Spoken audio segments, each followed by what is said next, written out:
Ambition is critical. Yeah, I can hear you fine. We're back in the room. Hey, what? How's things? Oh, all good, mate. We on a week? Yeah, we had a way to go. Oh, mate, it's fucking murders over here. What's happened? There's armed police here at the fucking lot. Right? Oh, one of the junkies 2 streets down, he's shooting his gun out of his fucking car window for the NHS. Mate, Armed police here, they shut down Team House Street, the fucking lot. well, you know you saying that. I swear to God, I went outside to clap for the NHS just as about to start.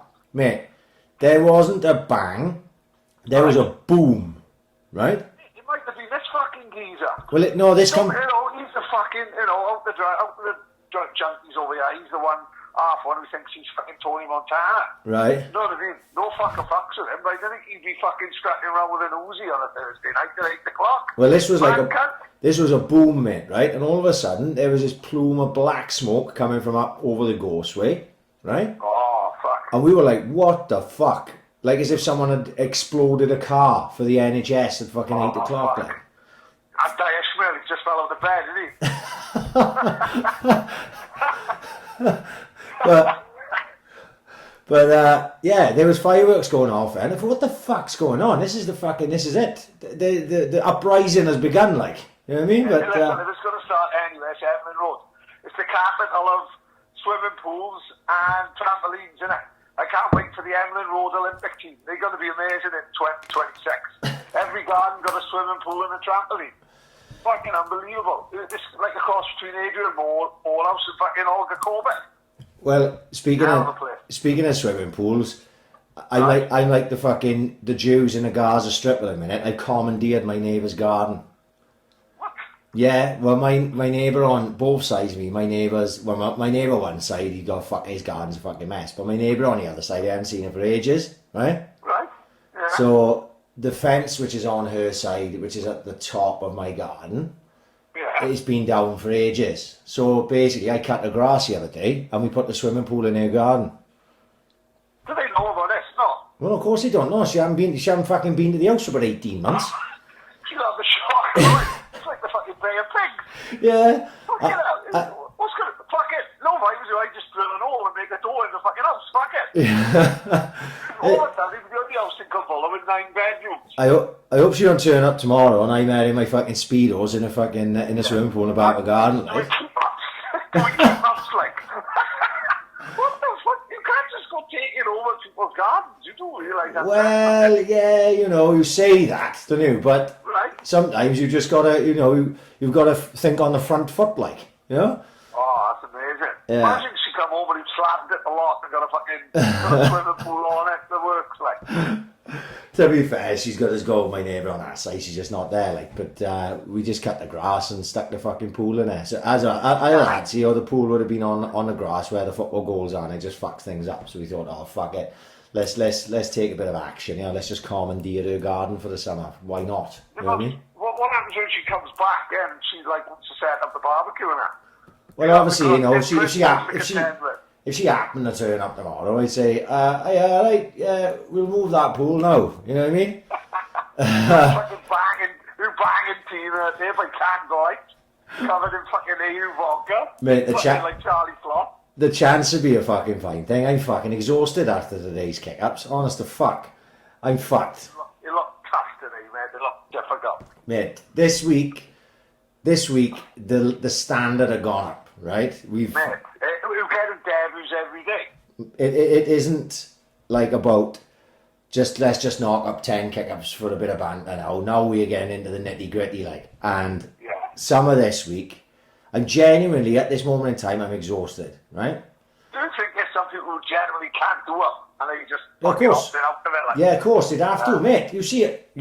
Anyone who followed my story on Instagram today will know how long it took me, and it was fucking tough. And then at the end, when I did it, actually, the VAR should have come out and I should have got disqualified.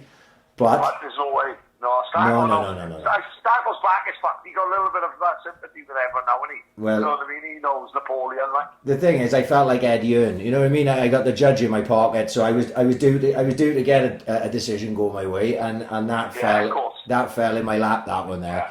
But when you look at like the... when Cal Brook fought that guy from the wild card, Raymond Beltran. Yeah. So it was that one, like.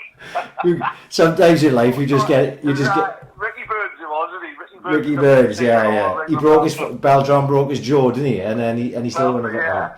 Beltran beat him up, and Ricky Burns won he won round 13. That's what fucking crap the judges won. Yeah, and I felt like that today. I messaged Stack, I said, Stack, because, you know, everyone, right? I done that. As soon as I volleyed it, because I knew I should have done one last kick up. And let's explain to anyone who's not on Instagram. It's called, some people call it the Maradona 7, some people call it Around the World. You flick the ball up, right foot, right knee, right shoulder, head, left shoulder, left knee, left foot. But what I did was, as it come off my left knee, instead of doing a kick up, I smashed it on a left foot volley, which is disqualification. I got carried away because it had taken me about 3 hours to get to that fucking point. I was fucked. And I knew straight away, and I thought, I'm not saying nothing, I'm just putting it up to see what happens. Mate, I was getting messaged immediately. VAR. Oh, bastard. So I passed it on to Stago, and Stago said, no, that stands. Decision went my way. I had the dodgy one. So if you ever need a dodgy judge, Stack was good for one of them, like. Yeah. He's very empathetic now. I seen him the other day in his car, in his Mini. You got one of them fucking old women fucking seats really bad back. He's fucking yeah. His top knot was all over the shop. That's how bad he is. Well, you give me shit for saying I had tendonitis in my shoulder. Mate, I've had tendonitis in my shoulder. Mate, I was crying because I could see the anger coming in him, like, he was fucking going angry as fuck. Then he just went, because you were Pridmore, you ain't going to fucking admit defeat the fuck all, you know what I mean? No. And when he looked in the camera and went, that's my tendonitis, that is. I was fucking crying, you know what I mean? Fucking well, the thing is, with all that, see, like, mate, whose shoulders are football? Let's be fucking honest, right? Who does keep-ups, mate? I'm smashing every single one of it. Even the Kenyan mine, even Wayne Saunders is impressing me. Yeah. Kevin Lewis said to me, listen, everyone just thinks Wayne Saunders is the Kenyan until he plays with him. He's the most underrated player I've ever played with. Kevin Lewis said, that boy does more work on the pitch than anyone else. Wayne is doing keep-ups like fucking George Adji. Yeah. He don't give a fuck, mate. You know what I mean? He's in the fucking guard. He's got his own goals as well. Don't the brick wall and straight down a post and a net. Like, Wayne's got a hell of a set up, whatever the fuck he is. Yeah. Well, this week, with the ones that have come this week, there was only, you know, there was a couple that I found easier. Let's put it that way. But none of them were walkovers, and 3 of them were really tough. And my ankle's fucked from Scotty Willett's one on fucking, what day is it? Like Tuesday. Why is Scotty Willett using a fucking ball who bite on the beach when he gets hot dog? Mate, he's getting earache all over the place about that shoot 5. There's got to be a... he might have dealt that. Well, I think when it all started, and it's all a bit of banter, people are playing with whatever they got in their back garden, isn't it? You know what I mean? Of course, yeah. I happened to have about 6-7 balls. None of them were fucking pumped up, and then you've got the big lids on it, fucking up. But the kids then bought 2 new balls, generally, and they arrived pumped up to the max. They are fucking solid. Oh, yeah. And they're the ones that I've used a few times this week. But then it's because you've been using flat balls, and then you go to using a fucking rock solid ball. You've got to change everything up a little bit, like, you know what I mean? Things come off a bit different. But mate, today, honest to God, I am fucked. I'm telling you now, Paddy, you're going to call me a fucking fruit. I know, because you're not the most sympathetic of people. I've got my fucking left arm in a sling.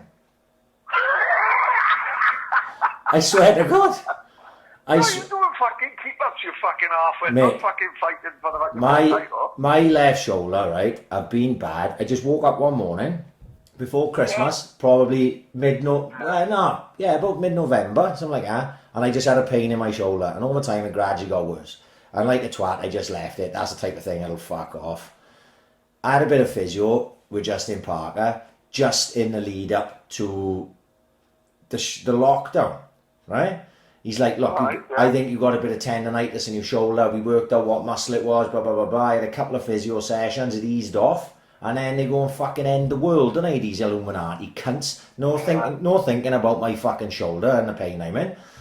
Mate, it wakes me up every single fucking night, about 3 times a night. I'm constantly, it's like, imagine having toothache in your shoulder. That's the way I would describe it. And it is fucking irritating. It just never leaves off. And my missus, she slipped fucking in a schoolyard, right? I would have loved to have seen it, mind. Apparently she went ass over tit. It was about a year ago. And she hurt her wrist, and she went up to Neath Port Talbot, and they give her like a proper sling, right? Not like the old type of thing we used to have when we were kids, and they just fucking stick a pin in a bit of fucking cloth and put it over your neck. This is pucker thing, right? And she said, "Oh, I got a sling there, mind? Why don't you try that?" I'm like, "Oh, slings are for fucking nonsense, you know, one of them, like." Yeah, fuck yeah. She's like, I don't know anyone who has a sling lying around. well, no, and I didn't know we had one until she's gone, because obviously she's just hearing me whinge all the time. Yeah, Fuck my shoulder. She goes, and anyway, I got a sling upstairs. So anyway, I tried to use it, mate. When the sling takes like whatever it is, it relieves my fucking pain. And after trying to do that today, and I was at it genuinely for about 3 hours, right? That my shoulder's fucked now. It's just aching like fuck. Because a couple of times, like, you know, I hit the floor as well, like, you know, because I'm stretching for the ball or something. I'm 40 years of fucking age, and I'm trying to pretend I'm 21, like. Of course, yeah. Now, some of these boys are genuinely 21. And that one today was tough. I think that was the one that I always planned on leaving till the very last day. Really? Yes. So who called that in there? CJ Richards. And what a bad egg. CJ, apparently, I heard of Jack and Ori, you'd have to ask CJ. I heard CJ was in the Welsh squad with Gareth Bale as kids, right? And CJ's the lump, isn't he? Yeah, right? Oh, fucking hell, really? St. Joseph's boy. I think he's a St. Joseph's boy as a youngster, I believe. Well, how the fuck do I not know him? I'll have to look him up. Obviously he could play, so he didn't play for the Saints when he got the Zenith. When he come on, I thought he was this big rugby fucker. No. And all of a sudden, then he's doing fucking the full schmonkey. Yeah. All fairness to him. So. If I could play with Gareth Bale, I can't see him giving 500 grand to the NHS. So I can't. So CJ, the other day, the youngest person who's been doing it all the time, called Will Yates, right? He's only 11. He's fucking he's a little savage. I can't. Right? I've already signed him up. Yeah. I've already gone up his house and signed him on for Benidorm. But genuine, I slipped 2 grams of Charlie in his pocket. Don't tell his old man. So Will did it the other day, where it was right foot, left foot, right knee, left knee, right shoulder, left shoulder, head, right? Oh, that little cunt is doing my head, and he's doing it easy, didn't he? And he done it easy, right? And it took me probably about an hour, and I got it, right? Yeah. But CJ, when CJ done it, he done it the way we did it today, and I said, CJ, that's the wrong way, mate. He said, I didn't really watch it properly, I just heard Maradona 7. I said, fuck no, watch a video. And then he done it like first time. Fuck you, CJ, you fucking fat cunt. So when he got, because what I did this week was because I was running out of ideas myself, I let whoever was decided the winner of the day before choose the next day's kickouts. Bad idea. So then I'm out of control then, and then CJ won yesterday, and then he came in and he picked that today, and I was fucking exhausted after doing it. Really, look, you know, like you said, you know me, right? And I will stay out there for as long as it takes me to do it. Oh yeah, in next door's garden, like. In my garden, in next door's garden, in whatever the fuck, because I cannot give up. It's not in my makeup, like. To say, and officially today's is a fail, if you were to go that way, but it didn't feel like a fail to me, because I know that if I could have just kicked that up instead of volleying it. I got carried away. And I actually did it another time after that. I sent CJ the video, but my last kick up was off camera because of the way I was filming it. So I did it twice, but there we are, such is life. But I was surprised at how many. There's some good footballers about, mate. Mate, there's some, like I said, there's some random people who they go to the Swans every week, so I don't even know how the fuck they can play football. Smithy does it every day as if it's nothing. does it in his kitchen, for fuck's sake. Yeah. Listening to fucking All Around the World by Oasis, like. Yeah, and some of the youngsters that have been doing stuff. My boy's mate Will Bamfield yesterday, it was the first time he did anything. He done this flick up to start the kick-ups he was doing. I never seen anything like it in my life. And Will was 12, like, a great footballer. Yeah. And I was like, fucking hell. No, these guys are making me... They're young enough to be my kids, and they make me look a fucking prick every day. Because I'm just about struggling to get through. I'm at the top of my abilities at the minute, like. So, it's all... I'm going to have to call it a day this next week, otherwise I'm just going to fail every day, like. Oh, mate, listen, like I said, there's a few things that have caught the fucking public imagination fucking during the lockdown. 100% old school, Ed Colonel, who were keep-ups, Ricky Owens body shots, AU Vodka got bananas. AU Vodka fucking got party over the fucking lockdown, amazing. Yeah. Who's like, boys have fucking smashed it. Yeah, and like I said a little bit about last week, the messages I've been getting are not of people who are actually involved. Like, I get messages of all the boys that are involved, like, just saying, oh, praise, I'm glad you're doing this, because it's just giving me something to do, because I've been stuck in the house for 22 days, my fucking head's gone, you know, things like that, like. Yeah, you know? of course, yeah. And obviously all the banter that comes with it, like, because obviously I'll always put my outtakes up of me fucking things up and falling in a bush or flicking a ball into my neighbour's garden, because I don't give a fuck. I got no ego about things like that. I like to normal. So if a laugh is at my expense, I can live with that. Like, you know what I mean? So it's all just become a bit of a fucking laugh and joke. But the people that are messaging me that I wouldn't even think would even look at my story and go, Ryan, I wait till the end of the day and then I watch it all from start to finish, and I have a laugh and it's fucking brilliant every day. And I'm like, oh really? And like I said to you last week, I must have had, since I started it, I've easily had 200 follow requests. Every day. Really? Every day. Mate, I must have had easy 15 or 20 today. Really? Yeah. And I always check. Anything that breaks the monotony of fucking being off is a good thing in my opinion, isn't it? Yeah. You know what I mean? Just to mix up the fucking day. Like, we had someone fucking slagging off last week to me. Only one fucking person, mind.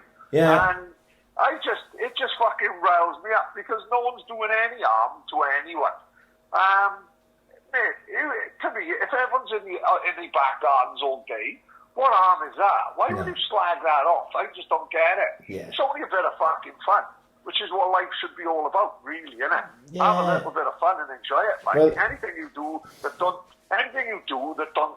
affect anyone else and offend anyone else shouldn't really bother anyone else. No. Why would you slag that off? I just don't get it. No. But there we are. There's certain types of people in this world, and there'll always be someone who goes, oh, that's fucking load of shit, or the standard of that is fucking garbage, or that's not what it's about, like. Do you understand? Yeah. That was never what it was about. The joke was how shit, the initial joke was how shit I was at kick-ups.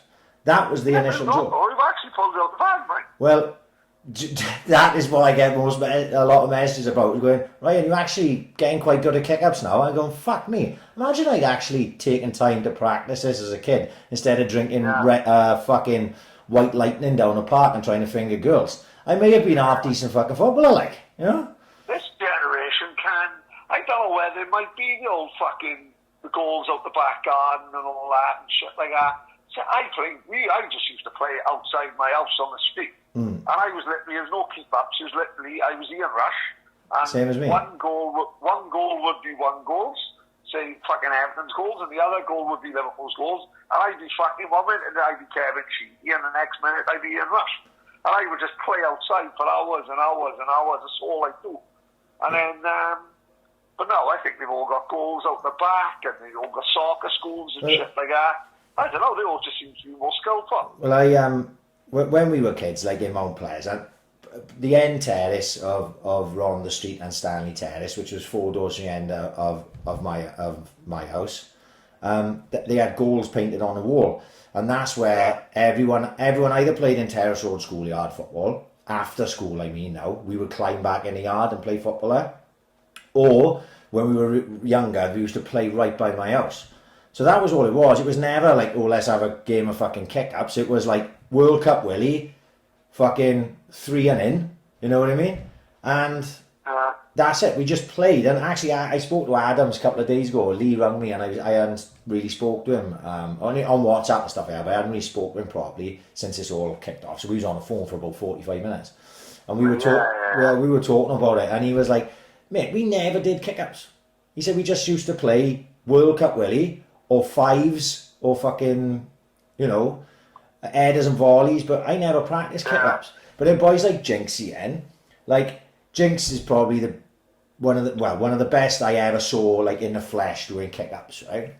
Man, Jinxie was doing round the worlds in fucking 1989. Man, you know what I mean? 2 years before Maradona, mate. Maradona was in Napoli doing Richard Jenkins's. Yeah, he honest to God, right? He was always outstanding at doing kick-ups, and maybe because obviously he's class anyway, but I think maybe he didn't have, where he lived, he didn't have the big groups. I don't know. I have never really spoke to him about it, to be honest. Maybe that's all he did, was stand in his back garden and just practice kick-ups. You know what I mean? But he fucking outstanding at him. Still outstanding at him. You know what I mean? I bet. So, but it just was never my thing. I never practiced.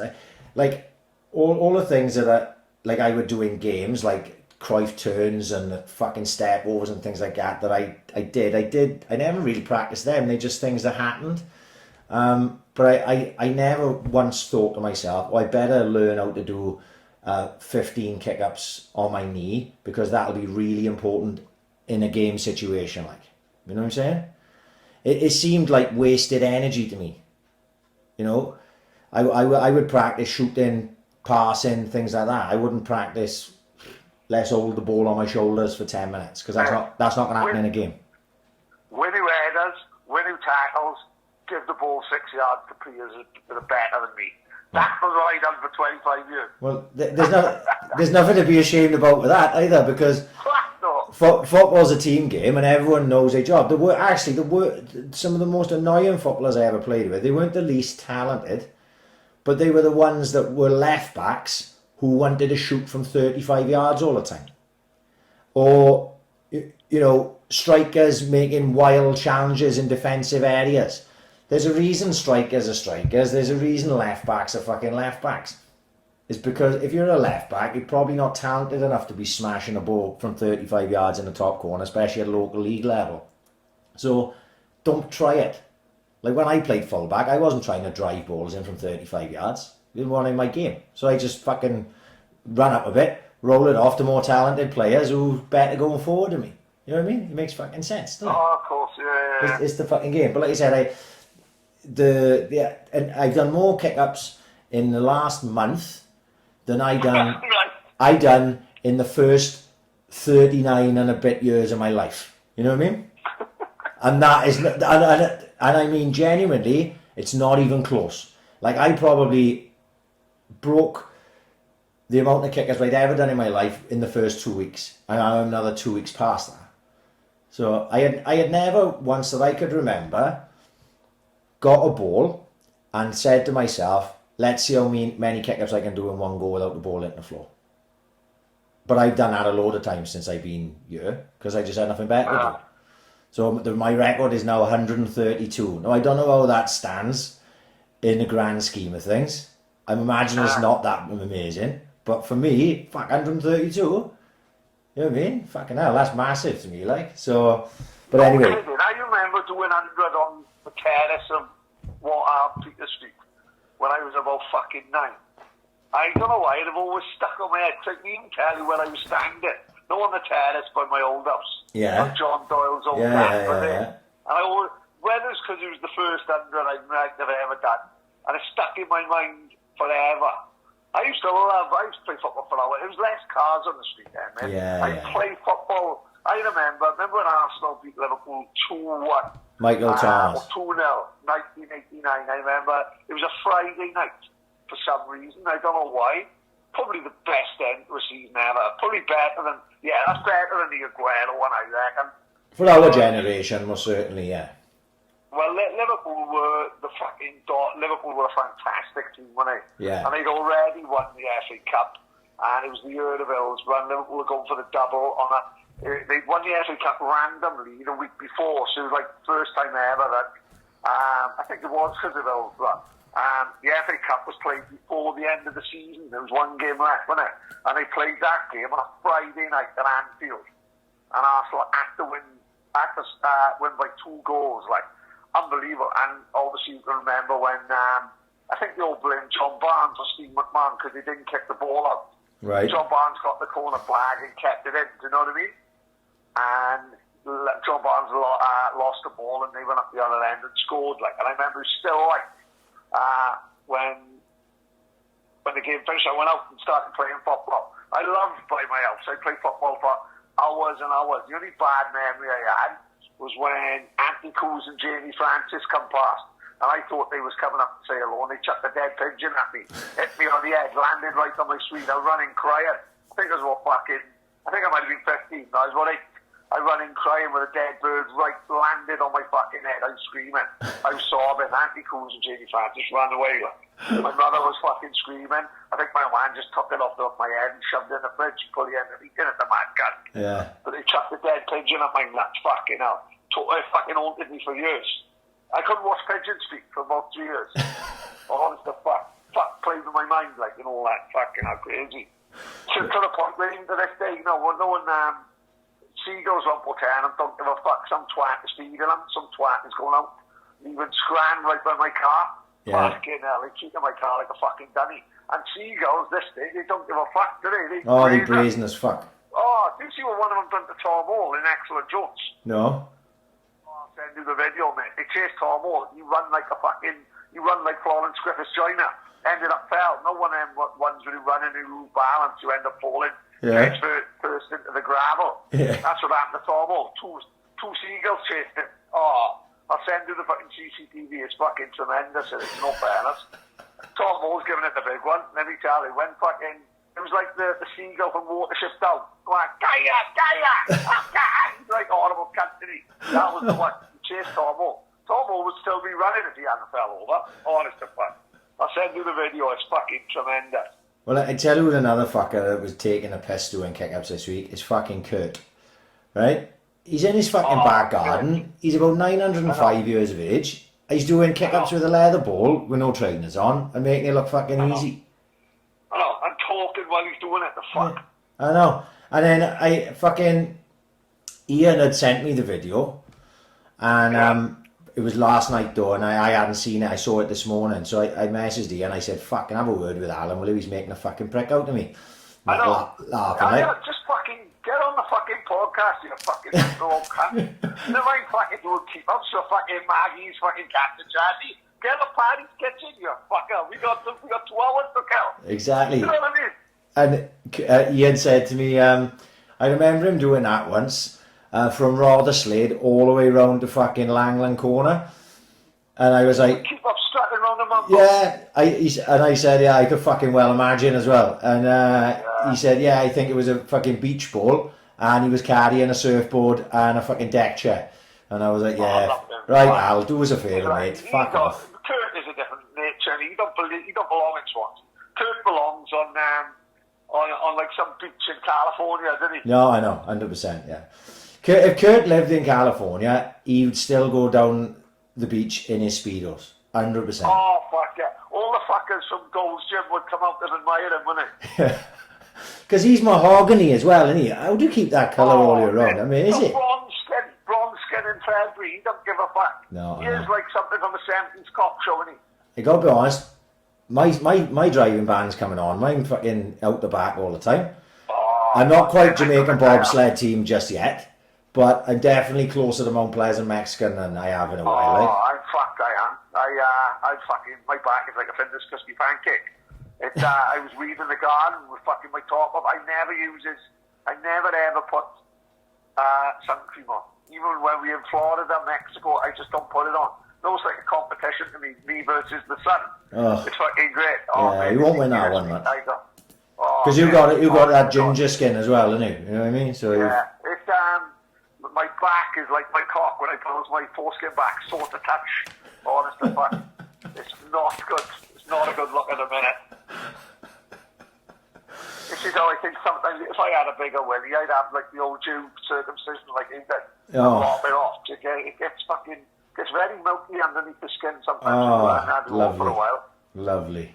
But then I'm taking half an inch off my cock, innit? And let's be honest, every inch is priceless in this day and age, innit? You know what I mean? Oh, I got to clear something up. Fucking woke up yesterday morning. Hadn't been on Twitter much the day before. Fucking getting called a nonce. I thought, what's all this fucking nonsense? Right, yeah. Nicky Fran telling people that I've got a TikTok account, which is not true. Right, So I gotta clear something up, yeah. Right? There may be a TikTok out there featuring myself. Right? Right, okay. Slightly noncy. Totally. This is how it went down. My kids love that fucking TikTok. It's bullshit to me. Yeah. My missus now, right? She now, where she works, because they're key workers, yeah? She works in home care, course, so they're out all the time. Her works, they want them, you know, like you've seen the NHS workers doing all these videos in the wards, doing all of that. Keith Dawkins was just slagging it off on Facebook half hour ago, like, fuck her, the fucking troll-faced cunt. So, they wanted Tina, so then Tina's got a fucking TikTok account. Well, all of a sudden, I come downstairs, fucking 2 days ago, Kian's going, Daddy, I've set up a Pridmore family TikTok account. I'm like, what are you rattling on about? Family. I gone like that. I said to Tina, I said, look, I don't want to upset the kids, but there's absolutely no chance you having me dancing like a fucking prick in the back garden. It's bad enough that I'm half naked, drinking at 11:30 in the morning because my head's gone because of the fucking kick-up challenges, screaming at a fucking phone, and now you're going to have me dancing out there doing a fucking cha-cha slide or some shit, like. I said, it's not happening. I said, I am not fucking doing it. She said, all right, okay, well, if we do the dances, will you film us? I said, well, like, look, if there's got to be a compromise so I don't get too much fucking early, that'll be it. Kian's going mad then, because on the fucking, the picture, the profile picture, it's a picture of the four of us. I'm like, look, don't worry. So anyway, that is in the morning, and I'm so easy to get fucking won over, especially by the kids. Later on that day, they come to me. Them and Tina are doing some fucking dance, right, at some point, and I filmed it. It's up on a TikTok. It's a load of shit. And then they're like, oh, we've got this other TikTok. Will you be in it? I'm like, I'm not doing no dancing. It's not dancing. I said, what is it then? Well, you answer questions, and we sit alongside you in the swimming pool, and you've got to dunk our heads under the water. So they asked me a question, like, who's the favourite child? And I love how quick he was with it, like. Oh, well, whoever the favourite child was got dunked straight away. So obviously Kian went down straight away, head down like that. And Niall's a pain in the hoop. And that was it. And I thought, I'll do that. So basically there is a TikTok out there. It's not me dancing. It's of me drowning my kids, which I think gives me a pass. Yeah, that's better. Yeah, you know. Weird. Yeah, all the dancing stuff is weird. Drowning your kids, totally fine. So they're the rules. You won't see me again on TikTok unless it's maybe drowning the kids again, or maybe Tina. I'd like to drown Tina a few times, mate. Especially after being stuck in the house a fucking month. But there we are. Yeah, but I just want to clear that up because James Lilly's calling me a nonce. How have we got time to do TikToks, you quim and all this? I'm like, fuck, I'm not doing no TikToks. We'll give a rest. Then, this happened this week. I upset the Bonymaen rugby boys. I know, I've seen it.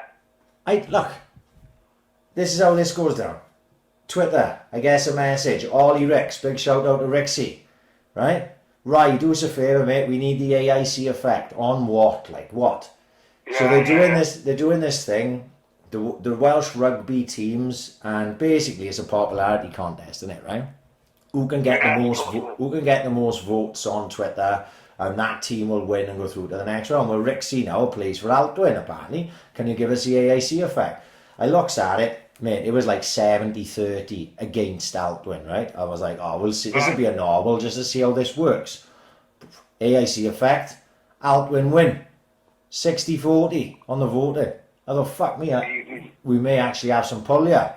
Altwyn the next day, give them a hand, they win again. Who do they draw the next round? Boney. absolutely had to happen, didn't it? Had to happen.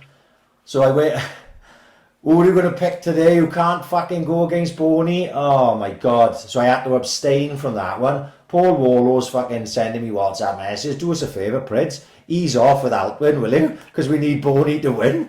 I'm like, I was only trying to do something nice for a bit of banter. And now all the Bonymaen rugby boys want to punch my fucking head in. But in the end, Boney, what sense prevailed. Boney won.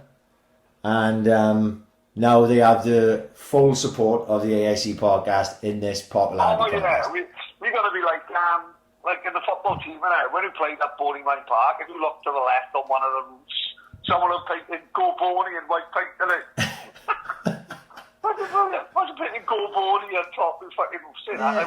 I would say that, but say it's mine. We'll jump on any bandwagon. You know what I mean? We'll jump on any bandwagon. Yeah. You know, As long as I am going to fucking eat a tub of butter with a fucking pile of shit in the bottom of it, I don't give a fuck. Yeah, not sure. These rugby boys, like. I'm not sure. Yeah, go on. When Byger's kid shit off the top floor balcony in fucking Benidorm, I was enough to turn me sick. Yeah. Lumping back. It's like bleeding a radiator from the top floor. Imagine walking past and that lands on it. It'd be like the seagull that fucking chased Tom Smith. Yeah. Imagine a fucking Byger's rugby boy shit landing on your head. As you on the way to Tiki Beach with your best rubber ports on. No, you don't need that in your life, do. No, man, fucking hell. I know it's in the day, like, but he's still dressed up for the day, and he's got his best shorts on and a half-tight t-shirt. You know what I mean? Yeah, no, I don't need that. I fucking actually, my cousin Di, whose name is Di Cullen, believe it or not, plays with Bonymaen. Right, okay. He got a son Keelan, I think, have he? Yes, I think isn't his son's name's Keelan. Di is my father's sister's boy. We quite close in age. I think he's 3 or 4 years younger than me. Closer to my brother's age. So obviously he's from Birchgrove, Di is. A place with Boney. Right, that's right, yeah. And so I do actually have a family connection in Bonymaen, who's actually the same name as you. So unbelievable. Yeah. It's written in the stars, isn't it? It is. We'll get invited up there one day. I'm actually scared to go now. I hope they let this lie about the Alpine thing. They can't. We'll end up doing like the pipe races. We'd be fucking me, they will. It'd be like this neck and nominate, knowing that guy who just done a bottle of Jack on his head and end up having his stomach pump. No. That's just going to happen, like, isn't it? No. I saw that, right? This now is not the time to be having your stomach pumped. You don't want to be going in. No. You don't want to be going in and having your stomach pumped where there's coronavirus all over the fucking place. Like, no. Just going in for Johnny Walker Black Label, coming out with a Rona. Fuck that for the game. No. You just don't need that in your fucking life, like, so don't be doing. Neck nominate is one thing. I managed to avoid it all. As it happens, I didn't have a baby last Saturday. I was rough from the fucking Thursday, so I didn't bother. But the neck nominates the week before, I was getting fucking tormented. I think Lily did about 11, something like that, like. Lily aged, mate. Lily aged 3 years. Lily has a fight with a fucking world champion contender boxer and comes off fucking unscathed. And yet he has a day drinking in the house and fuck me, he put on about fucking 6 years. His beard fucking grew in the hour. He looked rough as fuck, mate. It was like when I was about to fucking drop my wallet after him, not like he cozy feet. When someone lost their wallet and he cozy feet dropped it off. Yeah. That's what Lily looked like, man. Fucking hell, he was hell of a agitated, isn't it? And it seems getting worse, no, because don't forget, he's one of the most famous fucking fighters from Swansea, and every fucker was nominated. Loved him. Fucking surprised his missus kicked him out. He was an hell of a man. He was. He looked like Tom Hanks in Castaway by the end of it, didn't he? Who's doing fucking shots of AU Vodka with Wilson? Well, mate, this AU Vodka, right. Now, obviously I know, because you mentioned it, we know the Jack and Ori, Charlie Morgan, Martin Morgan's boy, it's his product. But what have happened over the last week? So that literally every single person I know on Facebook and Instagram has a bottle of AU Vodka in their house except me. Let me tell you the power of being nice and the power of social media and the power of just tiny boys, right? Literally, sometimes things happen naturally. That just happen, right? Charlie's a great kid. Brilliant boy. One of the nicest boys you'll ever fucking meet. And a grafter. He got Illusion Attire, it's his own clothing label, which is not for me new, but it's caught off and we're trying to wear it, and all the youngsters, all in their 20s, all like I said before, you say it's not for me anew, but if he wants to throw me some swim shorts or something, anything free, I'll fucking put it on for him. Oh, fuck yeah, I'm sure. Hey, my Instagram's banging at the moment, Charlie, if you're listening, fucking throw some clothes on my way. Maybe you're right, yeah, I can see you doing keep-ups in Illusion training top, like. I'm easily bought, Pad, you know? Yeah, exactly. So, basically, all the Saints boys have been drinking it since about September, October. It's been out for 3 years, right? And there's an AU Vodka bar in Leicester. In other parts of the country, it's quite big. It's similar to like Grey Goose or fucking Shirock, is it? It's that sort of thing. In fact, I'm looking at a bottle right now. Like the bottle itself is probably the best bottle you'll ever see. The bottle probably costs more than the vodka. It looks the bollocks. Do you know what I mean? It looks amazing. Yeah. Which is half the thing with these fucking new vodkas, isn't it? The marketing of it. So it's been out for 3 years. All the Saints boys have always fucking had a few bottles. They've been brought out now a flavour called Black Grape Vodka. And we was all drinking in the fucking pub. He had a few bottles. He's doing it for the boys. So everyone would buy a bottle just to help him out. And the fact that it's very, very, very nice. You can drink it neat, but it's got the kick to it. Because don't forget, there's a bottle of fucking vodka at the end of the day. But you put it with a fucking glass of ice and fill it full of fucking lemonade. And I'm telling you now, it is absolutely fucking beautiful. To the extent where you forget to drink the fucking vodka. Me and Tilly, right? This is disgusting behaviour for the father. Tilly got pissed last Saturday, right? Because she said, Dad, we got to try this AU vodka. I'm trying it, giving her a lemonade. I just totally forgot that we were drinking vodka. Yeah. But I'm trying to watch fucking reruns of Match of the Day. Tilly's fucking got her head in the toilet, spewing a fucking ring up. Donna's fucking holding her head. Donna played fuck with me the next day. We had fucking riots. But, no, naturally, all the boys, and no fairness to say, boys, right? We all fucking comes from different fucking backgrounds and shit, but we all pretty tight-knit, like the youngest boy will be 16 and the oldest there will be fucking Fenders in his 50s, 60s, just like we always was with Wally Popham, I've always said, Wally Popham was fucking 65 years old and I was 20, but he was a friend. He was a fucking proper friend, Wally, wasn't he? Yeah, of course he was. Just because he's 50 years fucking older than me, doesn't mean he's not my fucking mate. He was a genuine friend, it's simple as that. Your friends come in different ages, different shapes, different sizes. Every fucker's buying this vodka, and every fucking naturally, no one said, Charlie didn't say, oh, boys, do me a favour, put it out there, and no one made a conscious effort of putting it out there, but everyone just did naturally, so when they had it, and I do think lockdown helped a hell of a lot, mind. Those things just happen. What do we always talk about sliding doors, don't we? Yeah. Sometimes things just happen. So we went from really pushing it, trying it, paying rappers from fucking England who well known like Charlie Sloth. Have you heard of him? Right, yeah. Like a DJ in Radio 1. So he had a photo shoot on a private jet, right? Think what that fucking cost. That was the promotion. But it actually took 30 scrubbers playing for the Saints to actually make a kick-off. Isn't that fucking weird, isn't it? Yeah. All it took was all the boys buying it, and no one has freebies, we all buy it because he likes it, and then everyone shared it on Facebook. Next thing you know, someone else, an outsider, tried it, and genuinely put on there, oh, that's fucking lovely, because I'm not kidding you, right? If it was fucking dog shit, no one would drink it, would they? No, of course you wouldn't, no. If it was a shit fucking product, no one would fucking like it. It's actually genuinely really fucking nice. So people share it and tell their friends, and then next thing you know, it's all over fucking Facebook.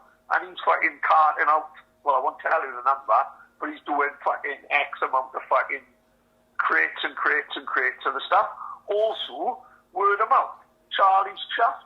He's taken one of the boys on as a full-time job. He's chuffed. And boys are chuffed because we're glad to see him doing well. Yeah. And I think Swansea should be chuffed. This is a Swansea brand. Yeah, of This is course like it a Swansea success story. So why the fuck wouldn't you be happy with that? I think it's fucking class. Yeah. And I will continue to fucking share it and continue to push it. Not because, what do we always say to Greg Pickett?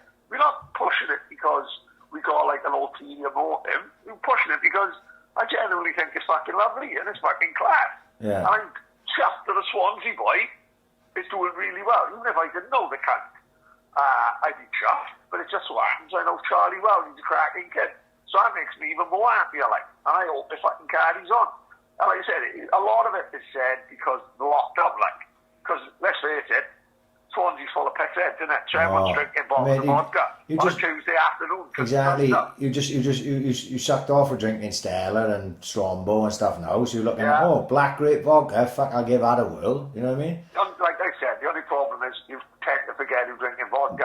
That is why I will absolutely be staying away from it because you don't need me on black grape vodka at 3 in the afternoon because I'll do the bottle by 5 and it'll be fucking carnage. I'll be getting arrested by 6:30. You know what I mean? So. Mate, Donna went fucking mad. Donna only went out the garden to play bingo in the street. Fuck, she come back till his head was in the toilet. Till he was telling how much she loved her a lot. So he genuinely covered, half her back was covered in shit. Oh, mate, it was an hell of a pickle. Like. Who did the... Donna went fucking mad with me. Who did the fucking... the Biggie Morris, Paddy mashup photo? Who the fuck do you think? Our resident fucking artist who done the business one. Nicky Manson, he's fucking kid's a genius. He's second only... Listen, Nicky Manson and Joan Maguire are levels, and there's levels to this game. Yeah. Joan Maguire is different gravy. He should be a fucking...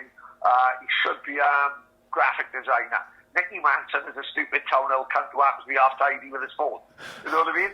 Nicky Manson put my fucking head on anything. The cunt. Nicky Manson gives me more head than Donna there. Unbelievably. Honestly. Fucking Nicky Manson. Fucking stresses me out, skinny cunt. Speaking of that, the business one that he done, obviously, which was what we chucked up on the social media this week, was another cracker, because that picture of your face is always funny, no matter what. Perfect, man. I can even tell you that night. That night was a hell of a night. That was the night I ended up having the microwave stuck in my head. That's right, yeah. It was one fucking... Well, that trip in itself was mad.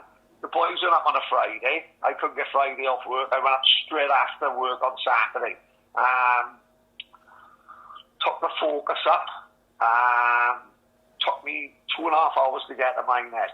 Got in there. No one who knows the score who get excited. I knew where the boys were staying. I jumped through Martinique's window. Right.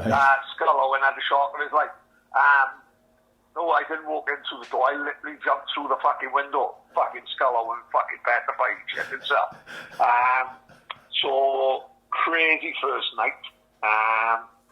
Know the walls in the rooms in Butlins. They really thin, aren't they? Yeah, oh shit. Right. Oh shit, mate. I run through a wall. Right. The wall that I was adjoining the corridor and one of the bedrooms, I run through it, right? There's literally a Paddy-size hole in the fucking wall, right? Everything was in Miser's name. Miser come into the room the next morning, didn't even see the fucking hole in the fucking wall on. Scotty walked past it. When he found it then, one of the boys was a plasterer. Miser fucking had to go and get tools out of the van. Miser was trying to skim the wall and everything, honestly, like, trying to fill the hole in. Then I fell asleep, in the night, I remember waking up the next day, and one of the boys saying, no one was drifting off and sleeping and hear people talking. Yeah. And all I heard one of them say is, what the fuck are we going to tell Paddy? So I woke up, and I was like, what the fuck's going on? What do you mean going to tell Paddy? And I went, oh, fucking hell, Johnny Shalou, like, you know, he'd had fucking 2 days on it. No one of them with your head goes. Yeah. You know what I mean? Johnny Shalou's head went. I went, all right, no worries, you know. Where is he? Well, he's gone home. I said, oh, fucking idiot. We got another night left, like, you know what I mean? How did he get home anyway? I said, fucking, you know, how did he get home? The bus didn't leave until tomorrow. Yeah, he robbed your car. Oh, my fucking God, I called it kill the ginger cat. You fucking got my keys. No one of them where his head went and he had to go that minute. Yeah. He took the fucking Focus. He fucking drove home, left me in Butlins, no fucking car. And I'll never get it. The Focus was on its way out. No, the windows weren't working. No, the windows, electric windows weren't working. Yeah. And it was the hottest day of the year. Shalou was like fucking, no Shalou got out the car, he's sweating like Kurtzon doing kickbacks he was. Honest to God, he's sweating like when I locked down Donna in the sauna in Florida. My Donna come out, she lost 3 stone. She's down in stone 12. And Dan, honestly, he robbed my fucking car. And Donna, the cheeky cunt said to Donna when he come back, he phoned Donna. He said, Donna's Johnny it is. Do you need your car tomorrow? She went, how do you mean? He said, I got a bit of running round to do tonight. She went, get over here, you ginger cunt. I got to go to fucking work, you stupid fool. You need the car tomorrow. I got a bit of running round to do. Then when I come back home, I didn't give him a bollock, and I thought, fuck it. I checked all the panels. No, like in case he fucking stuck loads of wigs in the fucking side of the panel. I tried taking it to Belgium or something. Ginger cunt, I could have killed him, mind honest to fuck. Robbed my fucking car and buttons. Fucking hell. I had to get a train on the prick. Fucking ginger fool. What a wanker. Well, in keeping in spirit with the business setup, Yeah. my suggestions for this week, we'll have to find a name for this part since I've done it the last 3 weeks, and people keep messaging me going, Ryan, what's the list? Get a fucking pen and paper, you dull cunts. So we can write we'll this. call it the Downtown Owl Brown Film Review. There we are. As long as it's got Owl DTHB in it, then we know it's legit. Yeah. Right, obviously. AIC movie fitting suggestion. Right. Go on. So obviously we got to start with the artwork that we had today. We're going with British crime films, and we're going with The Business. Danny Dyer, Tamara San. I'm not sure who else is in it. Fucking loads of fucking. Joe, you cannot find this film anywhere. You know, I'm sure you can. Never. I'm sure. Starkle's old man's in it, didn't he? Yes, Image of Stark was old man. He's the image of Big Stark, isn't he? Yeah, he's also in. He's in a Football Factory, isn't he? No, Green Street. Green Street, is he? Yes. Yeah. He's in Green. Mate. Good luck with the Dutch, Tommy. It's Mate. nothing to do with you. He's horrible, cunt, mate. Terrible film, Green Street. Yeah, I won't fuss on me. Slightly off topic. Do you know what Niall's favourite film is at the moment? Green Street. Oh, you can Go on. Twice a week, fucking Green Street. I'm like, what are you watching this shit for? I love it. Is it a Green Street 2? There's a Green Street 2, right? And it was on Netflix years ago. And I chucked it on, and it was absolutely shit. It made the first one look like the fucking Godfather. That's how fucking bad it was. Anyway, Green Street. Yeah, so that's the same guy in it. He plays Tommy Hatcher in fucking Green Street. He's also in The Business. He was also in Top Boy. He's in a few things. Yes, always plays a horrible cunt. And looks like he could be an horrible cunt as well. Sort of like, you know, like there's people who look at him and they go, oh, he always plays hard guy, and you think, oh, he's probably not hard. Do you know who I think is probably hard? Tamara San. I think he's one of the boys, isn't he? Yeah, definitely. You look at Tamara San in Football Factory and in The Business, and he's also in Layer Cake as well. He looks like he could open your head up if he wanted to. Like, he looks a right hard fucker. Yeah. But The Business, great film, fashion, iconic. Basically, that's how Brett Johns is running around his back garden dressed like Danny Dyer out of The Business, like 100%. Sergio Tacchini, fucking tracksuit tops and fucking Diodora's on and everything. It's a pretty iconic film. Nick Love, who said the same guy who done Football Factory, you know. That's it, yeah. He's also done the Firm, didn't he? The Firm, that's right, yeah. Which I haven't seen, actually. Actually, I haven't seen, and it is on my to-do list, along with about 1 billion other things. Anyway, we mentioned this last week. Rise of the Foot Soldier, about Carlton Leach. First one's great. I'm sure Rise of the Foot Soldier 2 and Rise of the Foot Soldier 3 are as garbage as Green Street 2 and Green Street 3. But Rise of the Foot Soldier, the first one, is a good film, and it's well worth fucking watching if you've never seen it. I couldn't find it fucking anywhere again today when I was looking. That's a problem. Pad, I can't go back a certain amount of time. I never saw Long Good Friday, right? I got it written down by us. Fucking classic. Right. Get Carter. Get Carter with Michael Caine. I've never seen it. Fantastic film. Right. So I'll have to Brilliant film. get Carter and A Long Good Friday on a list. So I didn't want to list them because I haven't seen them, right? So this is about as far back as I'll go. Obviously, bear in mind some of this is quite tenuous, but I still think this is a classic and worth mentioning. Scum. Scum is brilliant. On YouTube. 4737 Carlin, sir. Surely Scum everyone. is iconic film. Iconic film. I'm sure everyone's seen Scum. Surely. Surely people of a certain age, of our age, you have to have seen Scum a few times in your life. You know what I mean? I must have seen Ray it. Winston, legend. Ray Winston. What's his fucking name? Parklife. His name's gone completely from my fucking mind. Daniels, isn't it? What? Phil Daniels. Daniels. Yeah. Phil Daniels. Yeah. Scum, absolute classic. In the same vein as Scum, one I watched more recently, which I'm not sure we ever talked about, but I thought was excellent. Startup with Jack O'Connell. Brilliant, good film. That, yeah. Really good film. Jack O'Connell's always great. There's very little I've seen with him in that I haven't enjoyed, and I think Jack O'Connell's also in Harry Brown as well, which is on this fucking list. But have you ever seen Eden Lake? This is not in. No. Mate, Eden Lake went completely under everyone's radar, I think, right? It's like a fucking... it's a bit of a thriller horror, I would say. Michael Fassbender, Jack O'Connell, Thomas Turgoose, and basically is like a couple go on a weekend break up to Eden Lake, and Jack O'Connell's up there, and he's a right little fucking crook, and he got his cronies with him, and they terrorise the couple, which is Michael Fassbender. Right. Mate, it's proper dark and it's fucking really good. I've seen it a couple of times. There's one with something. It's not to do with this, but Eden Lake, Harry Brown, which I loved. I've seen a couple of times. Yeah, good film. Michael Caine, Plan B. Plan B's horrible little fucking that. Horrible can. Plan B is actually really good at it. Really good at it.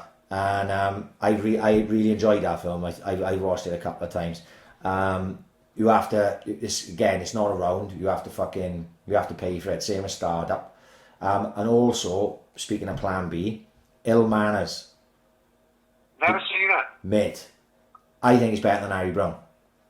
No way. Yeah, genuine. Plan B, obviously, rapper, singer-songwriter, whatever. Quite a creative guy, like. I sort of got into Plan B a little bit. Back around this... That album, The Defamation of fucking something Banks, is it? Strickland Banks. Man, what a fucking album that is, mate. Mate, every single tune is like fucking bang on. Every single song is a fucking absolute brammer. Yeah, and he was huge at that time because that album came out, and no matter what he released, it was huge because every single song was brilliant. And obviously, it was a concept album, which he had wrote basically about the guy going to prison and blah blah blah blah, and every song was based on the story of that. Yeah, well, very similar to what Mike Skinner from the Streets did. Yeah. He did that, which was fucking amazing. The whole album was like the story. Fantastic. Yeah, and obviously people realised he was a creative fucker. He managed to get the part in Harry Brown, which he was brilliant in, because you totally believe he's a right horrible bastard in it. He does an amazing job. But then they went, go and write your own film. And he wrote Ill Manners, and he wrote all the music for it as well. And there's some cracking tracks in that. But I watched it twice, I think. Brilliant. I think it's better than Harry Brown. It's actually a continuation in a way of Harry Brown. There's like a couple of characters which cross the two films. Really worth checking out if you've never seen it. Again, I couldn't find it when I was trying to fucking over it, but if you've got the ability to maybe find a way to stream it, then I would suggest doing that. Obviously, we talked about Layer Cake a couple of weeks ago, which I think is brilliant. I think it's probably one of the it's one of the best made of the lot, like professionally made, acted. Daniel Craig amazing. Well, no made it, doesn't it? Remind me. A guy called Matthew Vaughn was like Matthew Vaughn was he was Guy Ritchie's producer, right. Like he was like his number two with Lock, Stock and Snatch. and then he went on and made Layer Cake, The Kingsman. Right. Oh, right. Yes, a film yes. I knew. called Stardust with Robert De Niro, and I think Michelle Pfeiffer's on there. It's not a gangster film. It's more like a kids film, but very talented guy like Matthew Vaughn, fucking brilliant. I believe Layer Cake is on Netflix. Obviously, then you did mention who can't go anywhere without Lock, Stock. Of course, yeah. Lock, Stock, absolutely fucking brilliant. I haven't seen Lock, Stock for years. I saw it within the last year. I happened to flick a TV on one night and it was starting, one of them, and I left it on. Yeah. Brilliant. Have you know that? I would say so, yeah, it's still good. I don't think, it's on YouTube, the full film's on YouTube. I think Snatch is the better film. I think Snatch is one of the best, you know what I mean? Snatch is on Netflix. Everyone knows Snatch. Fuck, me and you could probably quote it word for word. Oh, good fun. Some of the great characters. Rock and Roller, which I couldn't find anywhere, which I really enjoyed. And I think... I like that, right? Doesn't... Don't hurt me, Archie. I'm only little. It doesn't get the same type... It hasn't got the same notoriety as Lock, Stock and Two Smoking Barrels and Snatch. But I thought Rock and Roller was excellent. But I think, Pat, and I think you'll agree with me, the granddaddy of British crime films of recent times, of the things that I'm listing here, and then if I've missed any out, you can fucking pull me up on it on Twitter or something later. It was on the other night, Sexy Beast. Oh, man, I didn't know where he was going in. Fucking amazing film. Amazing. What a fucking actor, fucking Sir Ben Kingsley is, man. Amazing. I hadn't seen Sexy Beast. Sexy Beast had been out a while. And a little while. And I remember Ben Kingsley was getting massive plaudits for playing Don Rogan. I was like, what the fuck? Ben Kingsley's in a British gangster film. He's fucking Gandhi. You know what I mean? Exactly. I'm like, what the fuck is this? This can't... what have I missed here? And I watched it, obviously. Ray Winstone. Love Ray Winstone. Pretty much anything he's fucking in, I've been a fan of over the years. And when... it's a large part of that film, but Ben Kingsley isn't in. And then he comes in, and then the film is never the same after that, because it's just he is fucking psychotic. And it's a brilliant film. It was on the other night because I saw people talking about it. Ian McShane, amazing. Lovejoy, he plays Teddy Bass, the big gangster. Brilliant film. The full film is on YouTube. So, is it really? Yeah. Yes, the full film in HD is on YouTube. So I think that I will be slipping in and watching that again, because I haven't seen it for a fucking long time. But Sexy Beast, absolute belter of a film. There's probably a couple I missed. I saw I remember seeing Love, Honour and Obey when I was younger. Did you ever see that? Yeah. Is that Jude Law and all that? Jude Law, yeah. I wasn't fussed particularly on Love, Honour and Obey. And what was the other one? Gangster Number One. Did you ever see that? No, I didn't mind that, I didn't mind that. I thought it was... Freddie Mays, The Butcher of Mayfair. I'd have to watch it again, I think. Yeah. I watched it one time, and I was like, oh, it's alright. But I didn't get the fuss, because what was the guy who was the main man in that? Paul Bettany, because he had massive plaudits in that film, didn't he, for playing that character? Yeah, he did. He's fucking mad, lunatic. Yeah. I liked it when... I love the montage scene in any film. Right. And he goes from when he takes over from the Butcher of Mayfair. It shows him going through the 60s, and there's a montage, and then he ends up as Malcolm McDowell, the guy from... Yes. Well, a film we missed. Clockwork Orange. Clockwork Orange. We've also missed... I just thought, no. We missed The Craze. Well, no, I didn't. I'm going to get to that, right? Right, go on. Unbelievable. Right, go on. You list whatever else you thought of. The Craze, the Tom Hardy Craze one. Legend. I've got to be honest, right? They dropped the clanger with it. There's a Craze story there. There should be an incredible film. If you give Martin Scorsese the Craze sort of life, there's a film that's better than all the Craze films that have happened before, in my opinion. I this is when I got too much time on my hands walking around on my run. Sympathy from the Devil comes on in my earphones, and I got a picture picture of the camera panning out from Reggie Cray sitting in his cell. So he's sitting in his cell and he's filming him, and the camera goes backwards with Sympathy from the Devil playing, and then he just got Cray comes up in big writing. And that's the end of the trailer that I've got in my head. Right. There's a film there that could be amazing, and it just hasn't happened yet, have it? Yeah. Well, the reason why I wrote the Craze down and Legend. I thought Legend was alright. The original Craze with the Kemp brothers. Obviously, when we were younger, it was quite an iconic film, wasn't it? The old fucking Chelsea. Iconic at the time, yeah. The old Chelsea smile and fucking all that, yeah, right? Yeah. But the film itself ain't great. It's not brilliant. But this is now my issue with it. Okay? Obviously, I listened to the fucking James English, John Wedger fucking podcast, right? Yes. Segues nicely into this if you've eventually fucking listened to it. I think you have. Yeah. Right. I've done, it's fucking brilliant. Right. But in that podcast, John Wedger, to just give a background on the fucking guy, is like, he was a detective in the fucking police force, and his whole speciality was fucking catching nonces, you know? So he'd seen a lot of fucking bad shit, and he says in that the Crays were both nonces.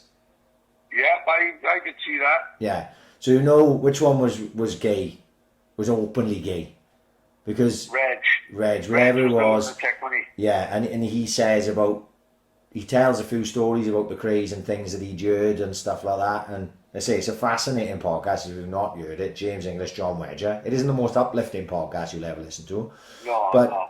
But if you want to talk, a good friend of ours have fucking debunked a few of his things. Like, he reckons a lot of his, not bullshit, but they reckon he's out with his own agenda. Like, but it's still fascinating if you went. So hang on, because I haven't, like I say, I'm always open to hearing any debunkings. So I haven't heard what he was saying. So what's the debunking? So, like, a good friend of ours was saying that he felt, some of the things he said, for example, two of the police that was guarding Teddy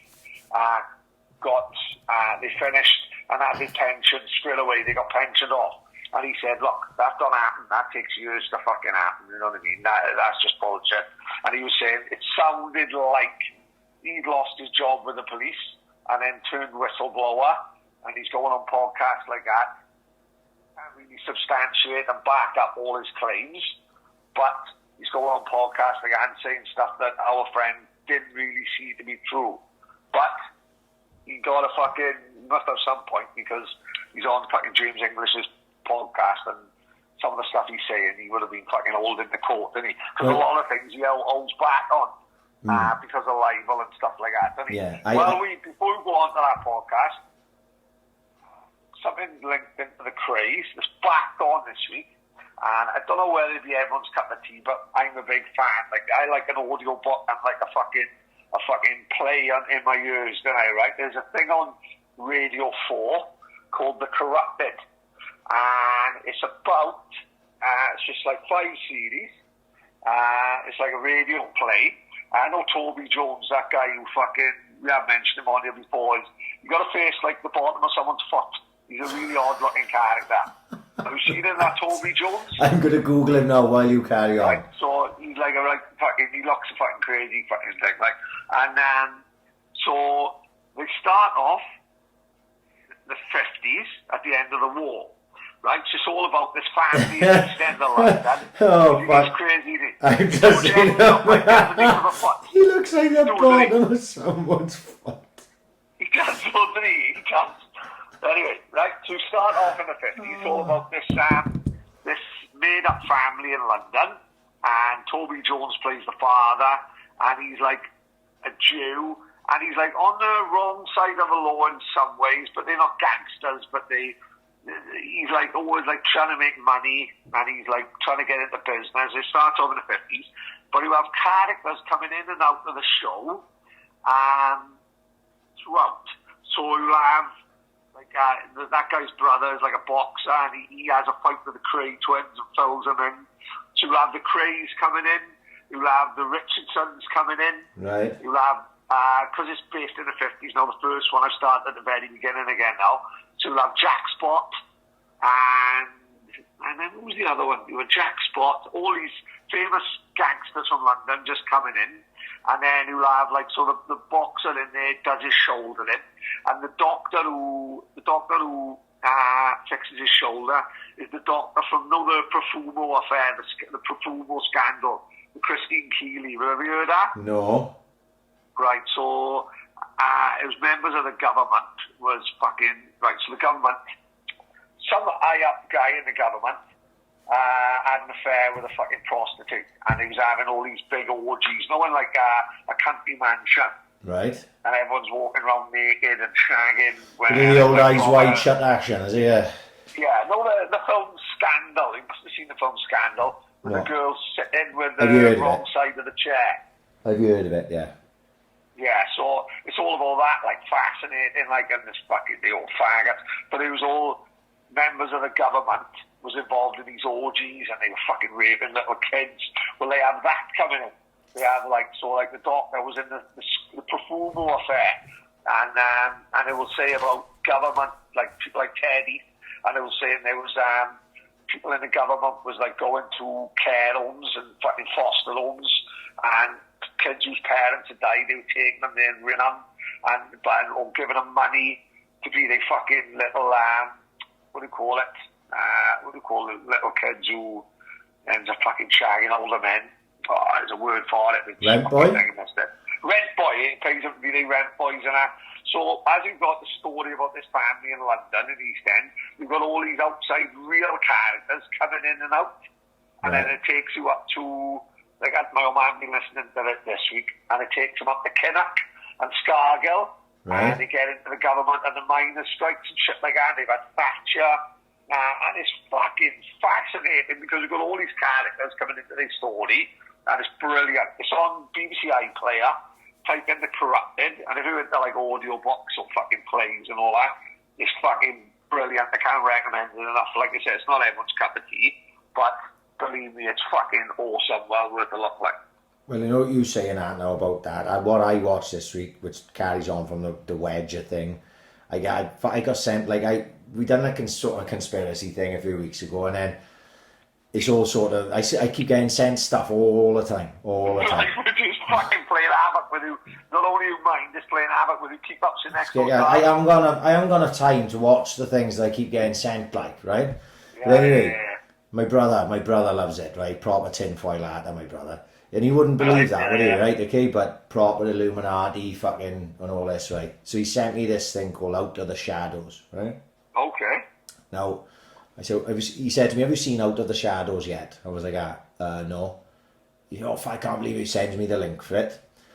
So, click on it. What do you know straight away, right? I didn't click on the link because it was on my phone, right? So, because I want to watch it on my iPad.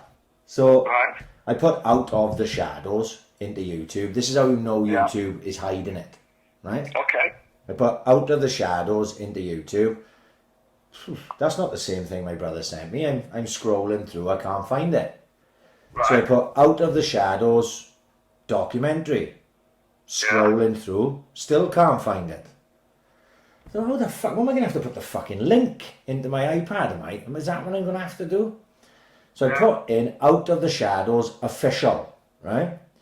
But even then when you bring it up, it's like the 5th fucking video down, right? YouTube are hiding it, right? No way. I'm like this end straight away. Well, I've got to see this film. My brother said, you've got to watch it now before they take it down. It's been up just under a week, I think, maybe a week, right? I said, fuck, right, okay. So I watched it yesterday morning. And basically, it's a guy, it's a documentary it is, but an hour and 16 minutes long, something like that. It's a guy who's a stuntman in the movies, worked on Batman Forever, fucking huge films, right? Proper. What's his name, sorry? Oh, fuck if I can remember his name, I should have Joel Schumacher. No, he's stuntman.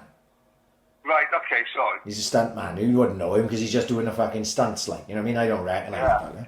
Anyway, stuntman, worked on all these fucking huge films, worked with all these big stars, other stuntmen who were big names, and basically he started like hearing rumblings about child sex rings and things of this nature in Hollywood. And obviously he's in Hollywood now, and he's like, fucking hell, I'm going to have a look into this. And he started researching, and then not just researching like in the main media, obviously. He started doing proper background search and all this and that. And he just unraveled this web of like deceit and fucking... It's incredible to watch, because what he works out basically, what he shows you and what the documentary makers show you is how everything, this is stateside, right? So we're talking about America now. How everything in America, like basically what he says is like, one of the main American politicians at the end of the Second World War, he was in with the fucking, the Nazis, right? So what happened was, when the war was about to go under, he brought, now we all know this have happened. I used to talk about this before. Werner von Braun, innit? Right. So they brought over all the fucking Nazi super scientists that have been doing human fucking experiments on the Jews and whoever else they had fucking in concentration camps. They brought them all over. They learned all this science off them, and shipped a load of Nazi leaders and all that over and passed them off. They're probably still living in a state somewhere. That's how there's all them Nazi hunter programs around, because they got over here originally, and then people went searching for... You reckon thousands got to Argentina? Argentina, things like that. So, starts off with that, and then it starts drawing the lines like a family tree from this guy to that guy to the... So anyway, the CIA obviously dodgy as fuck, like they're in on everything. They purchased all the land that Disney is on, Disneyland and that. The CIA purchased it, like this is way back before Disneyland's ever built and everything. They purchased it under like fake company names, right? So it's not tied to Disney. And it shows you who, right, Disney are tied to this guy who's tied to these, and they're all Satanists and fucking everything. I'm doing it a disservice. You should just watch it. It's called Out of the Shadows. To find it on YouTube, you'll have to put Out of the Shadows official. It is mind-boggling, right? How they open up everything. So they had proper journals on there. It all gets to Epstein, the full hog, right? Yeah. They have proper journals on there who basically... there's a woman on there. She's a well-respected journalist. She worked for the like Chicago Tribune. She worked for this paper, that paper. She had her own fucking sections in papers and stuff. She was well-respected. But as soon as she started unraveling this web, right, she got blackballed everywhere. Yeah, that happens.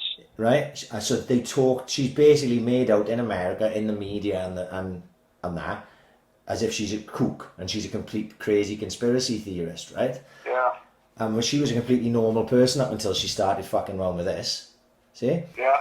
And it shows how, all the media companies, NBC, CBS, whoever the fuck in America, they're all owned by the same people. We all know this anyway, and they're all interconnected with the CIA and with the heads of politicians and everything to program what goes out in the media.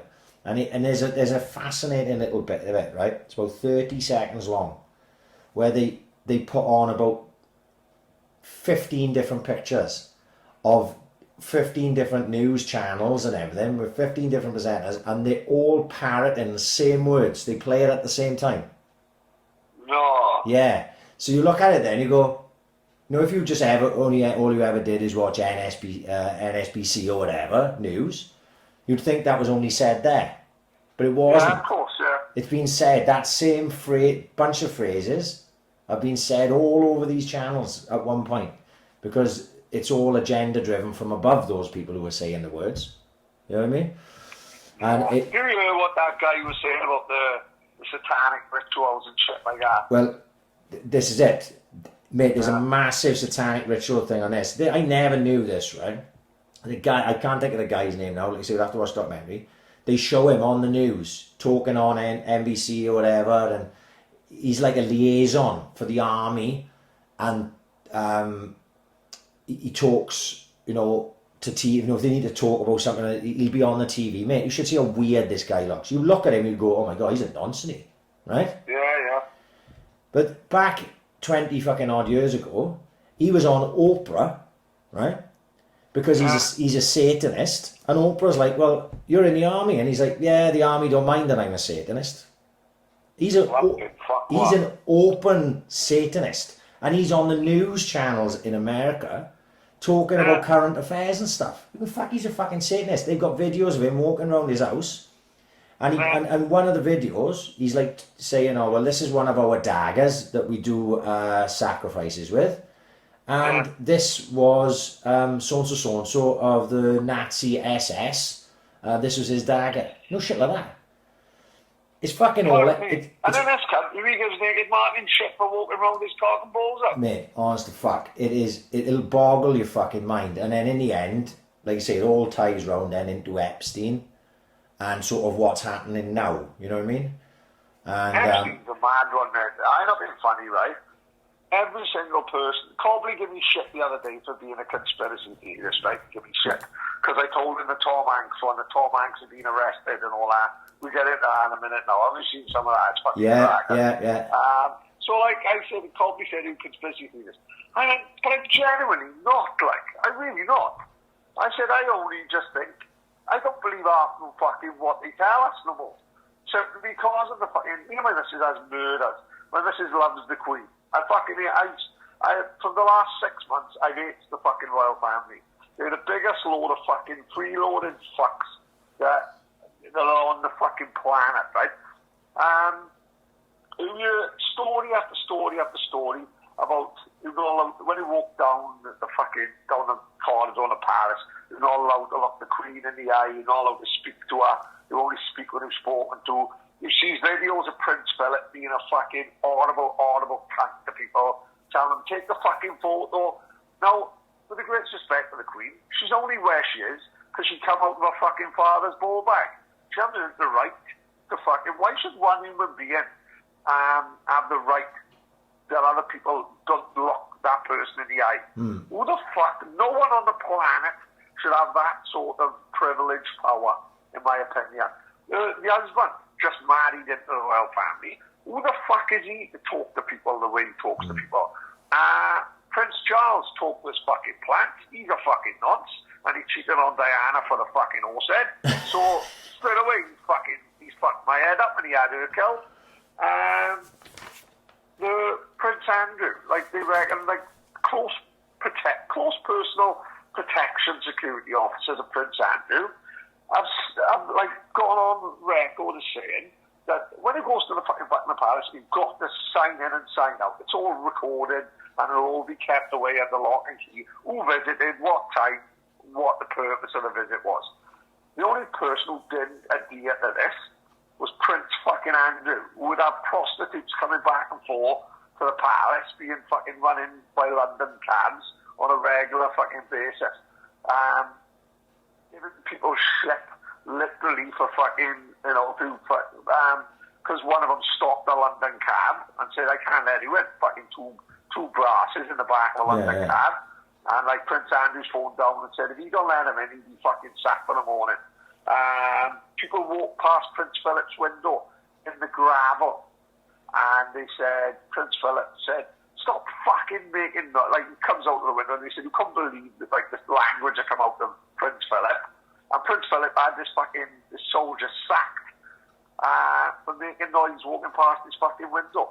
What gives these people the fucking right? I didn't really give a fuck. Donna loves the royal family. Donna puts bunting out just because it's a fucking Thursday. Donna loves it, right? But the last fucking 6 months, I've gone totally the other way, especially with the Andrew thing. Yeah. Like, no, that right? How the fuck Prince Andrew being interviewed by who the fuck knows what fucking agency? Everyone I know, when Cobley called me conspiracy theorist, I was like, well, do you think Epstein genuinely committed suicide, for example? And he said, no, I don't. I said, well, Epstein committed suicide. No one talks about it anymore. No one gives a fuck. No one cares. So Epstein had fucking Epstein had information on Clinton, who'd been on his fucking plane. Yeah. They called it Paedophile Island, for fuck's sake. Yeah. They've been on the Lolita Express shagging fucking underage girls. Paedophile Island.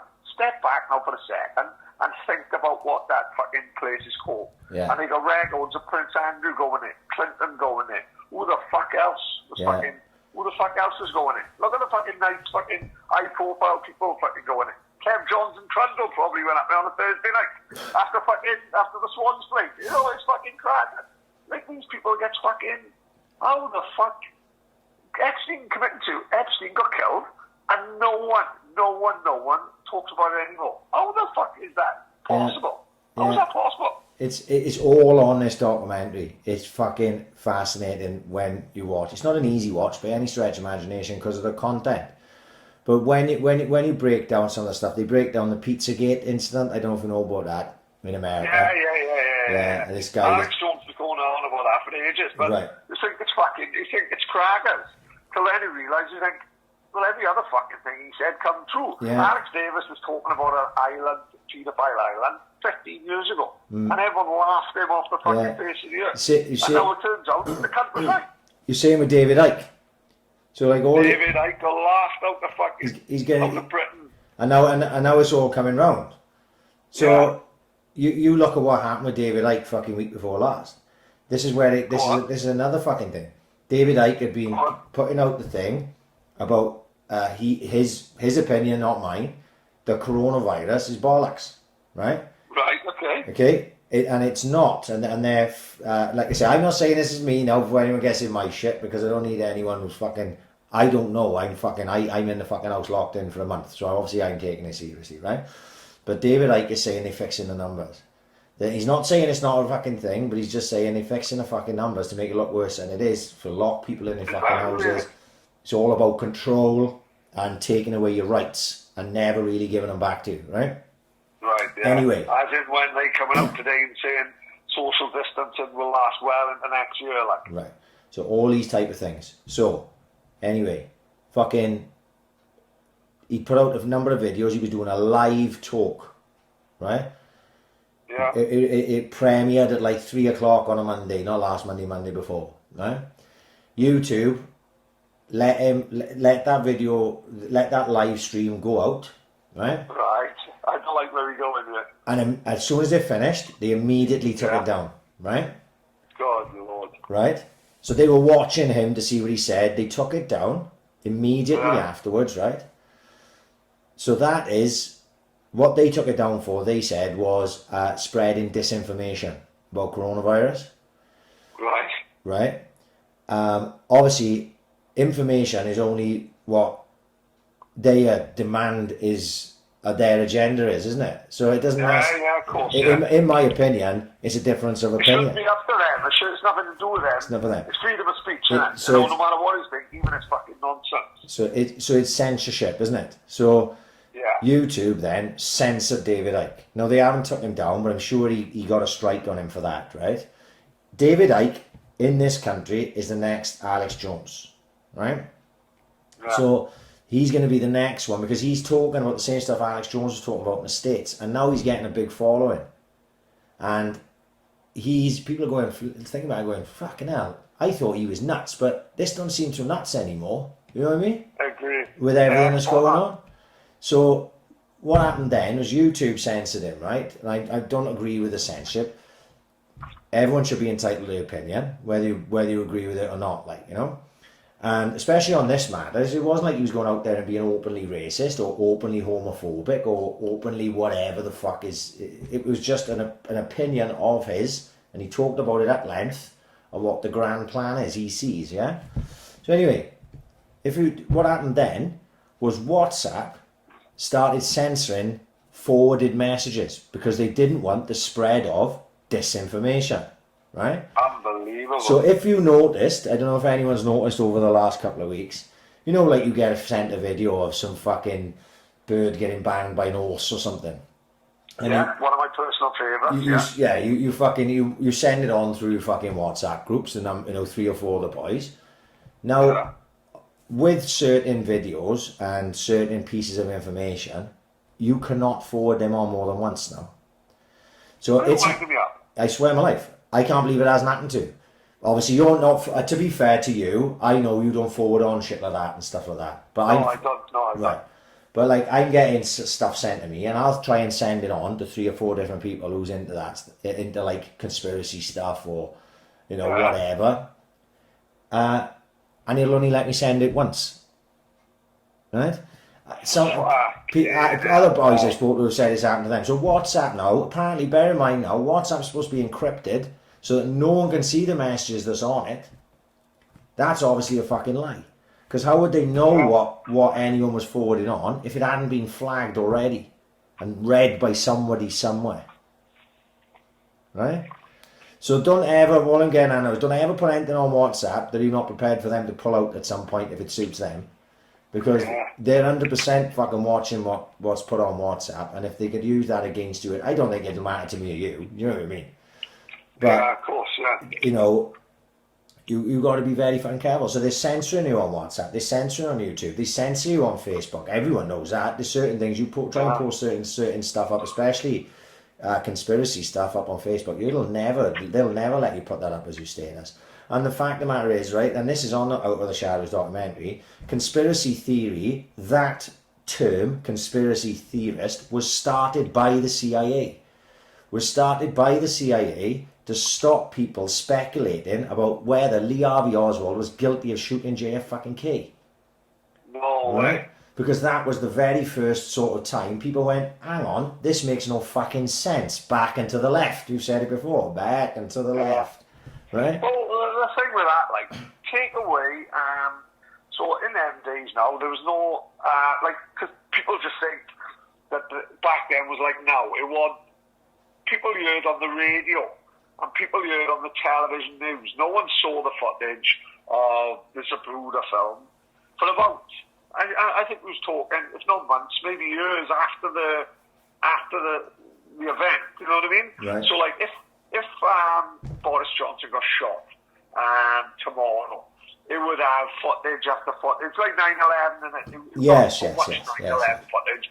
It's unbelievable. But back in them days, there was no footage. You know, we've only got eyewitness accounts of all people saying that there was like they seen like gun smoke from behind the grassy knoll, behind the fence. They saw a gang of people that were dressed as tramps. It turned out to be FBI agents. But all this comes out years and years and years after the event. Like there's something in the Time Warner vaults that they weren't allowed to be shown for 50. It was confidential papers that weren't allowed to be shown for 50 years after JFK's death. Well, it come up recently, and I think they put it up for another 50 years. Yeah. Because they're scared of what it will bring. People will think. So, what will come out of there, like. And it's like literally, like I said, that JFK one was not. It was a different era to what it is now. Like, you know, there was no footage and all that.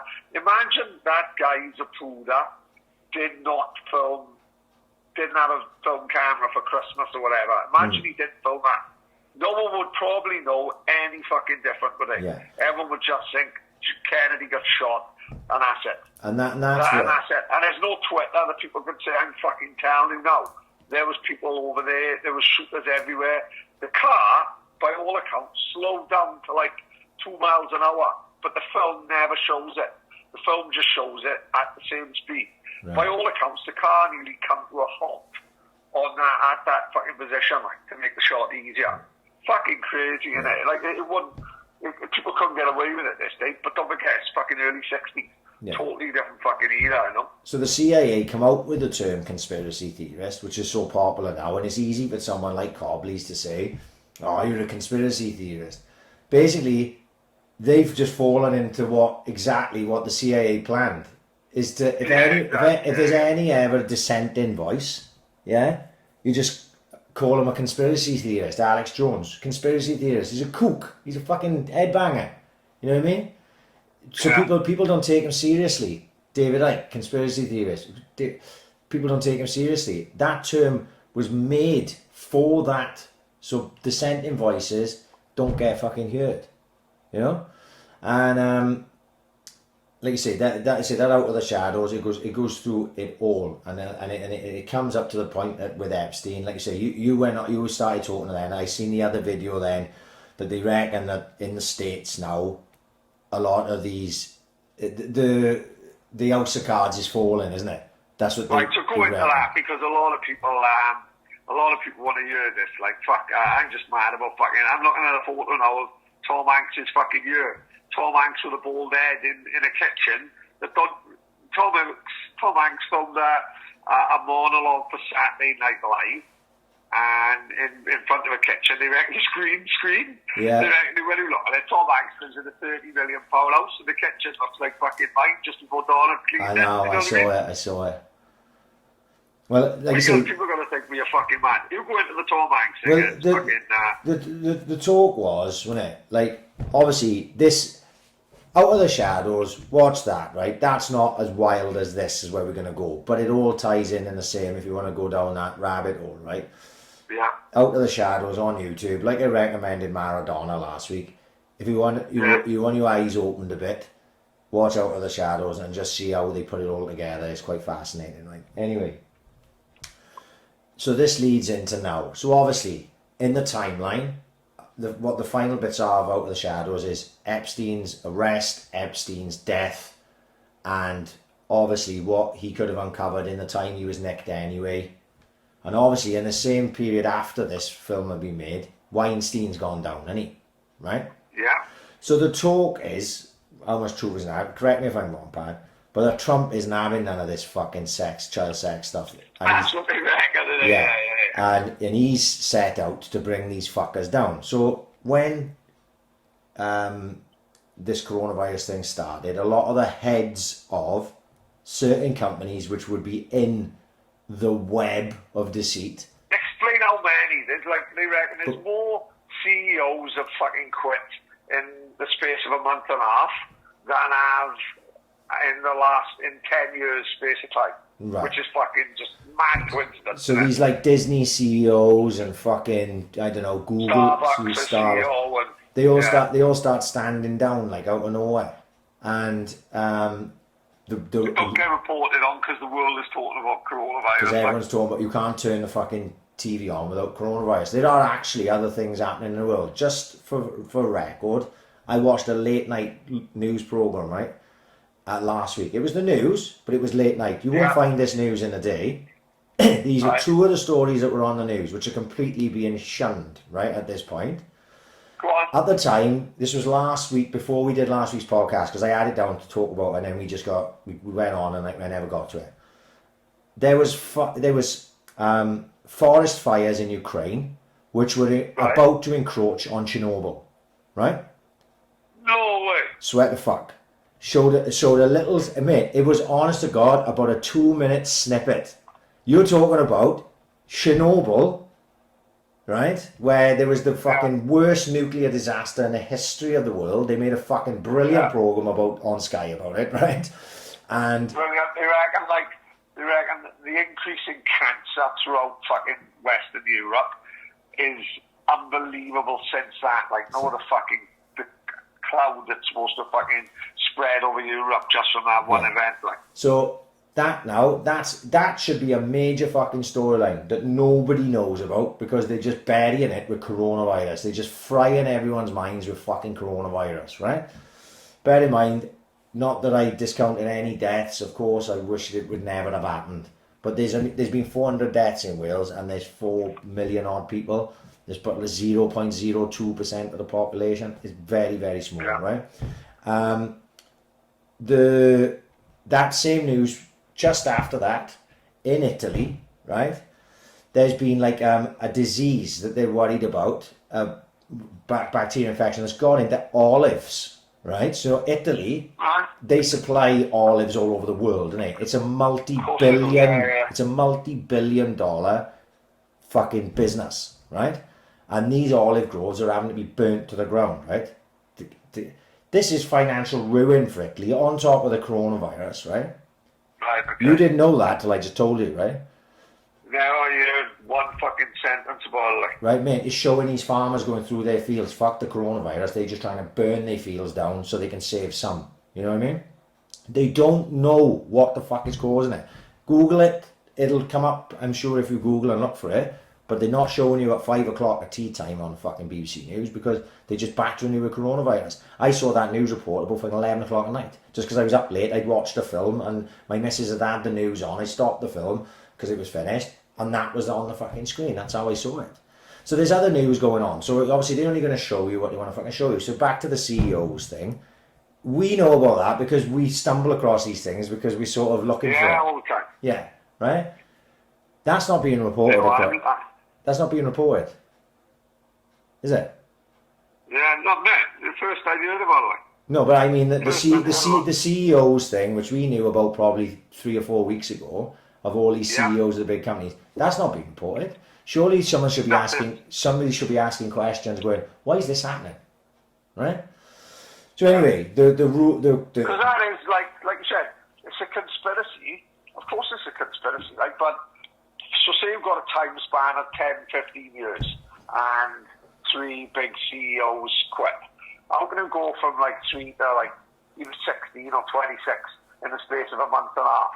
Yeah, it's just random, innit? You know what I mean? It doesn't seem to make any sense. So then it plays into if you believe the conspiracy, let's say, that all these guys are stepping down because they're trying to get out of the firing line, the limelight, because Trump is fucking going after everyone, and that includes Hollywood A-listers such as Tom Hanks, who's the main name that is being thrown around, which absolutely would break my fucking heart, to be honest, if that was fucking true. If one of these fucking little kids, I'll be personally devastated. Absolutely. Imagine the thought now. Who knows what happened? Imagine fucking Woody, fucking Wheezy in Toy Story 2. Because that's what the images are going to come into your head, isn't it? Yeah. You're going to be devastated, like. And you know what I mean? You go forcing fucking Mr. Potato Head to suck him off, and the fucking the Play-Doh coming out of his eyes and all that. I mean, instead of Play-Doh, it'll be fucking Woody Spunk. I'll be devastated. So you go on from that then, and you know there's other names mentioned. If you look into it enough, they talk. You know, you think of all the big companies, the Disneys of the world. Look what Disney owns and who they are in bed with.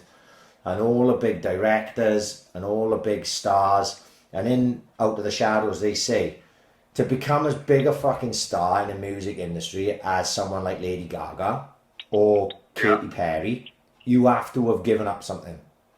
You have to have a fucking greed that you're going to turn a blind eye to this, or you're going to provide services for that, let's say, and you're going to do what we fucking tell you to do. You're gonna put this imagery in your music.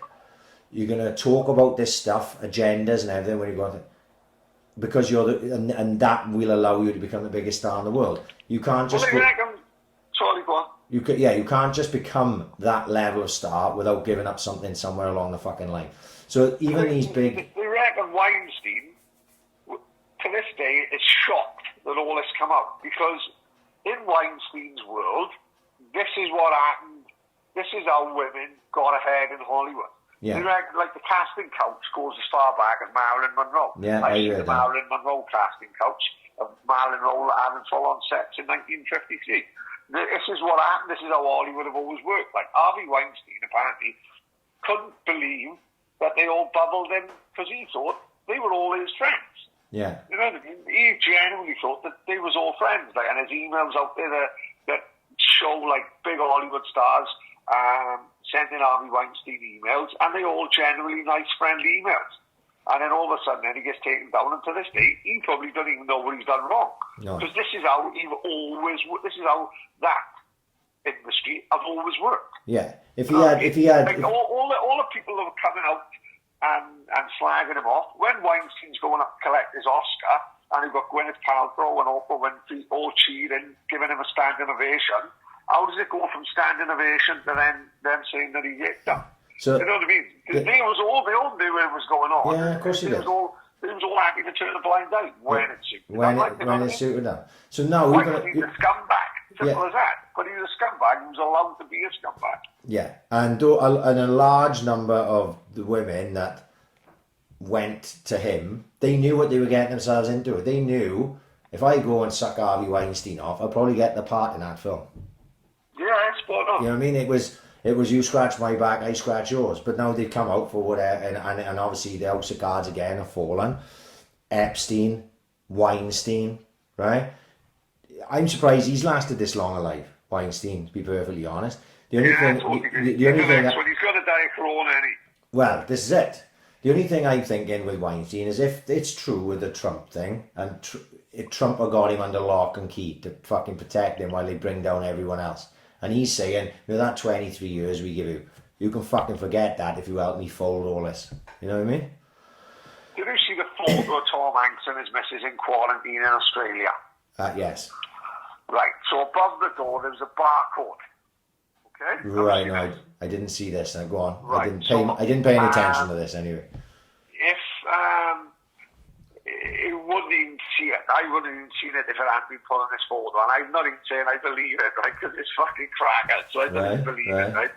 But there's a photo of him and his missus have had a selfie saying in quarantine in Australia, and the barcode at the back, someone zoomed in and scanned the barcode into the iPhone, and it comes up as like a prison in Texas. Really? Oh well. Fucking unbelievable. I know. Like I saw that. I just put my phone down. Yeah. I put my phone down and went upstairs and read a book. Pretended I hadn't seen it. I haven't trusted. I told you I haven't trusted Disney since when we went to fucking Florida. There was a guy dressed up as Geppetto walking around with Pinocchio, and he tried touching up a girl from Gothenburg, this big Swedish bird, and genuine, the old bill come and everything, and he was knowing his full-on outfit and all that dressed as Geppetto. Yeah. And the police come and fucking took him away. They didn't do fuck all to Pinocchio, mind. They left him here, but yeah, this fucking Swedish bird grassed him up, and they had him in handcuffs and everything, and like fucking. And it looked like Pinocchio was going to start crying. No part of the show. Yeah. Playing character like Robert De Niro, like. Yeah. Yeah, Geppetto got locked up trying to finger birds from fucking Gothenburg. Well, scary times, like. Time will tell on that whole thing, won't it? You know, if in a year's time we're like, well, what the fuck happened to all that then we know it was bullshit. You know what I mean? Or it was, you know, subdued. But I don't. There's so much out there about this at the minute. Like I got sent a load of stuff as well. Just actually not in. Is more conspiracy stuff. Let's say that apparently, like the World Health Organization and Bill Gates and that have been hacked by some super hackers. Yeah, and they've got in and they've got documents and emails and everything that they are about to release that prove that coronavirus was purposely set out into the world, not an accident. Oh, Lord. Jesus So Christ almighty. that's what I was sent. Was this yesterday or today? I'm lost all fucking track. You know what I mean? It's kick I'm ups. just glad no one sends me nothing. This would fry my brain. It's kick ups and conspiracies. You gotta thrift through it. Like, do you know what I mean? Yeah. Like you say, mate. I don't consider myself a conspiracy theorist. I don't wake up in the morning and fucking lock myself in a foil room. Like, I just happen to look through a lot of stuff, and some of the stuff is fucking garbage. Like, right, let's get something fucking thing. This is the funniest one I've heard recently, and I never knew about it until last week. Barack Obama's Mrs. Michelle is a man called Michael. Oh my God, where did this come from, innit? Right. This was from left field, innit? I didn't see it coming. This took and me... once you get into it, fucking hell, Michelle Obama got a bigger cock than me. Right.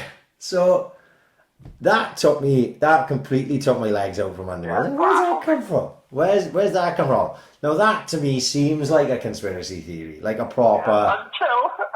Until you start watching the videos, like, and then you go, hang on. Barack Obama's gay, shagging a guy called Trevor. Unbelievable. Yeah. So anyone wants to go down that rabbit hole, there's plenty fucking out there. I haven't really. I sifted that one off to the side. I'm like, that's a funny one to laugh about.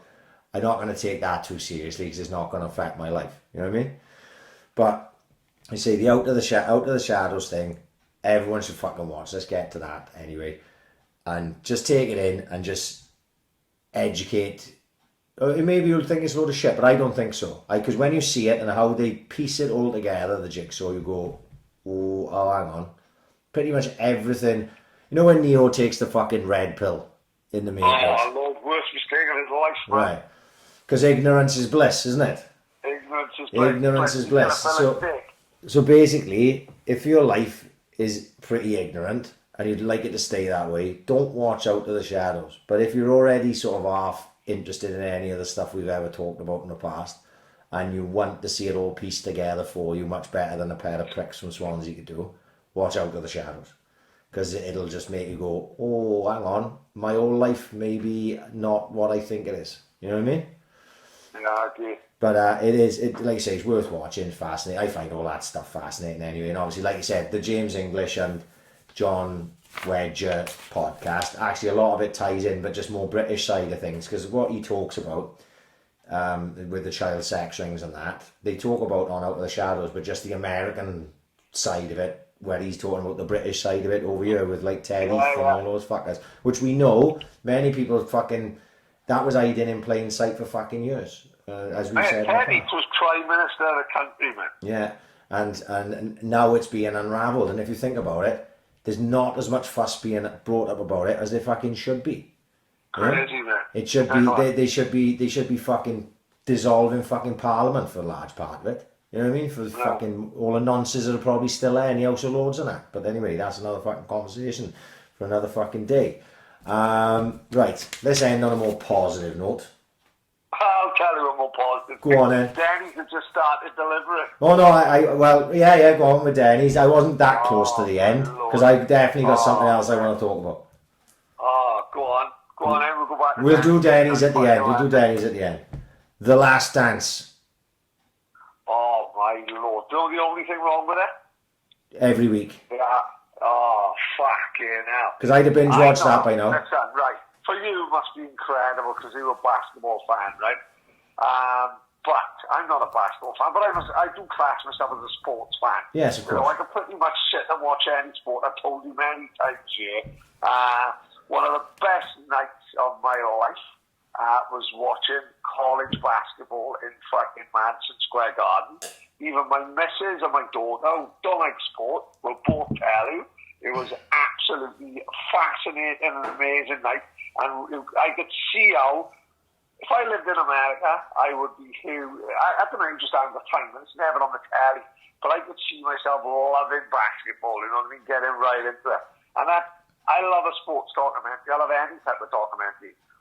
They've held on to this footage for fucking 30 years, right? So they've known this fucking documentary is fucking right up there. Yeah. And they've timed it. I think they've timed it perfectly because the whole world is the whole world is watching Netflix, isn't it? Yeah. There's probably more subscribers to Netflix now than ever before. And for the 5, 6, 7, 8 quid a day, it's fucking class because there's enough on Netflix. Sometimes they haven't got great films on there, right? But there's enough content on Netflix to settle down for lockdown for about 6 months, innit? Yeah, you could absolutely. finish Peaky Blinders, you could fucking watch Ozark. There's loads of documentaries. This Last Dance, I cannot recommend it enough. I did not realise how good Michael Jordan fucking was. Well, it's fucking crazy. It's like having Maradona, Messi and Ronaldo all moulded into one footballer, innit? Yeah, well, what you get from it, obviously I knew a large part of the first 2 episodes anyway, because the first 2 episodes, what they're doing is they're scene setting for people who don't really follow basketball. Of course, yeah. It'll actually, I believe, it'll be more inside stuff that I don't know from now on. Like the first two episodes I knew anyway, like, you know. What you know about Jordan is he's the most single-minded, driven athlete in history. And it's not, so, yeah. it's not even close. He was so demanding of everyone he ever played with that it was. You see the footage of him. He's not the nicest guy in the world, Michael Jordan. Yeah. You know, he's not a fucking lovely bloke. That has been said all over that he's not a great fucking guy. Because he's so demanding of the way he lived his fucking life. Like he came through college, was very well respected, but you've got to remember at that time, the NBA at that time was a big man league, so they wanted everyone who was 6'10" and above, 7 foot. Right, okay. You know what I mean? and the game was played in a different way. So Jordan was like 6'6", athletic as fuck, tremendous scorer. But I think a lot of the pro NBA scouts when he was in college were like, yeah, he'd be a good player, like, but you know, he's only 6'6", so how's he going to be able to do? He's only 6'1", I mean. No, he was 6'6", Michael Jordan was. Really? Michael Jordan's 6'6". That's big. Oh Lord. That's big to us, but that's not big at that time when obviously Michael Jordan went 3 in the draft, right? So the number 1 team, the Houston Rockets, they took Hakeem Olajuwon. Hakeem Olajuwon's a Hall of Famer, legitimate argument for the best centre of all time, like 7 foot, if not an inch. You know what I mean? All-time record blocker in NBA fucking history, right? Yeah. So for the So great player anyway. brilliant player, like one of the greatest names of all time. So there's no problem, most people say, with Hakeem Olajuwon going number 1, because at that time it was a big man league, so you're more likely to pick the good big man instead of the good small man. But who made the worst decision was Portland Trail Blazers had the 2nd pick, and they took some guy who no one even knows. I couldn't tell you his fucking name, and I just heard it on a documentary 2 days ago. But then the Bulls then took Jordan, you know, and they knew he was good, but they didn't know he was going to be able to dominate the league the way he did, because they didn't think he'd have the size to be able to do it at 6'6". Yeah. But he just was so driven, so athletic, so fast, so brave. He had the best of everything, and he just, you know, you say a large part of the first 2 episodes are just talking about Jordan and his impact on the Bulls. And then obviously they get into Scottie Pippen coming in then, who was a fucking amazing player in his own right, like top 50 of all time fucking player. But he had, in any other team, he would have been the number 1 guy. But obviously not in that team, because nobody could be number 1 guy with Michael Jordan's there.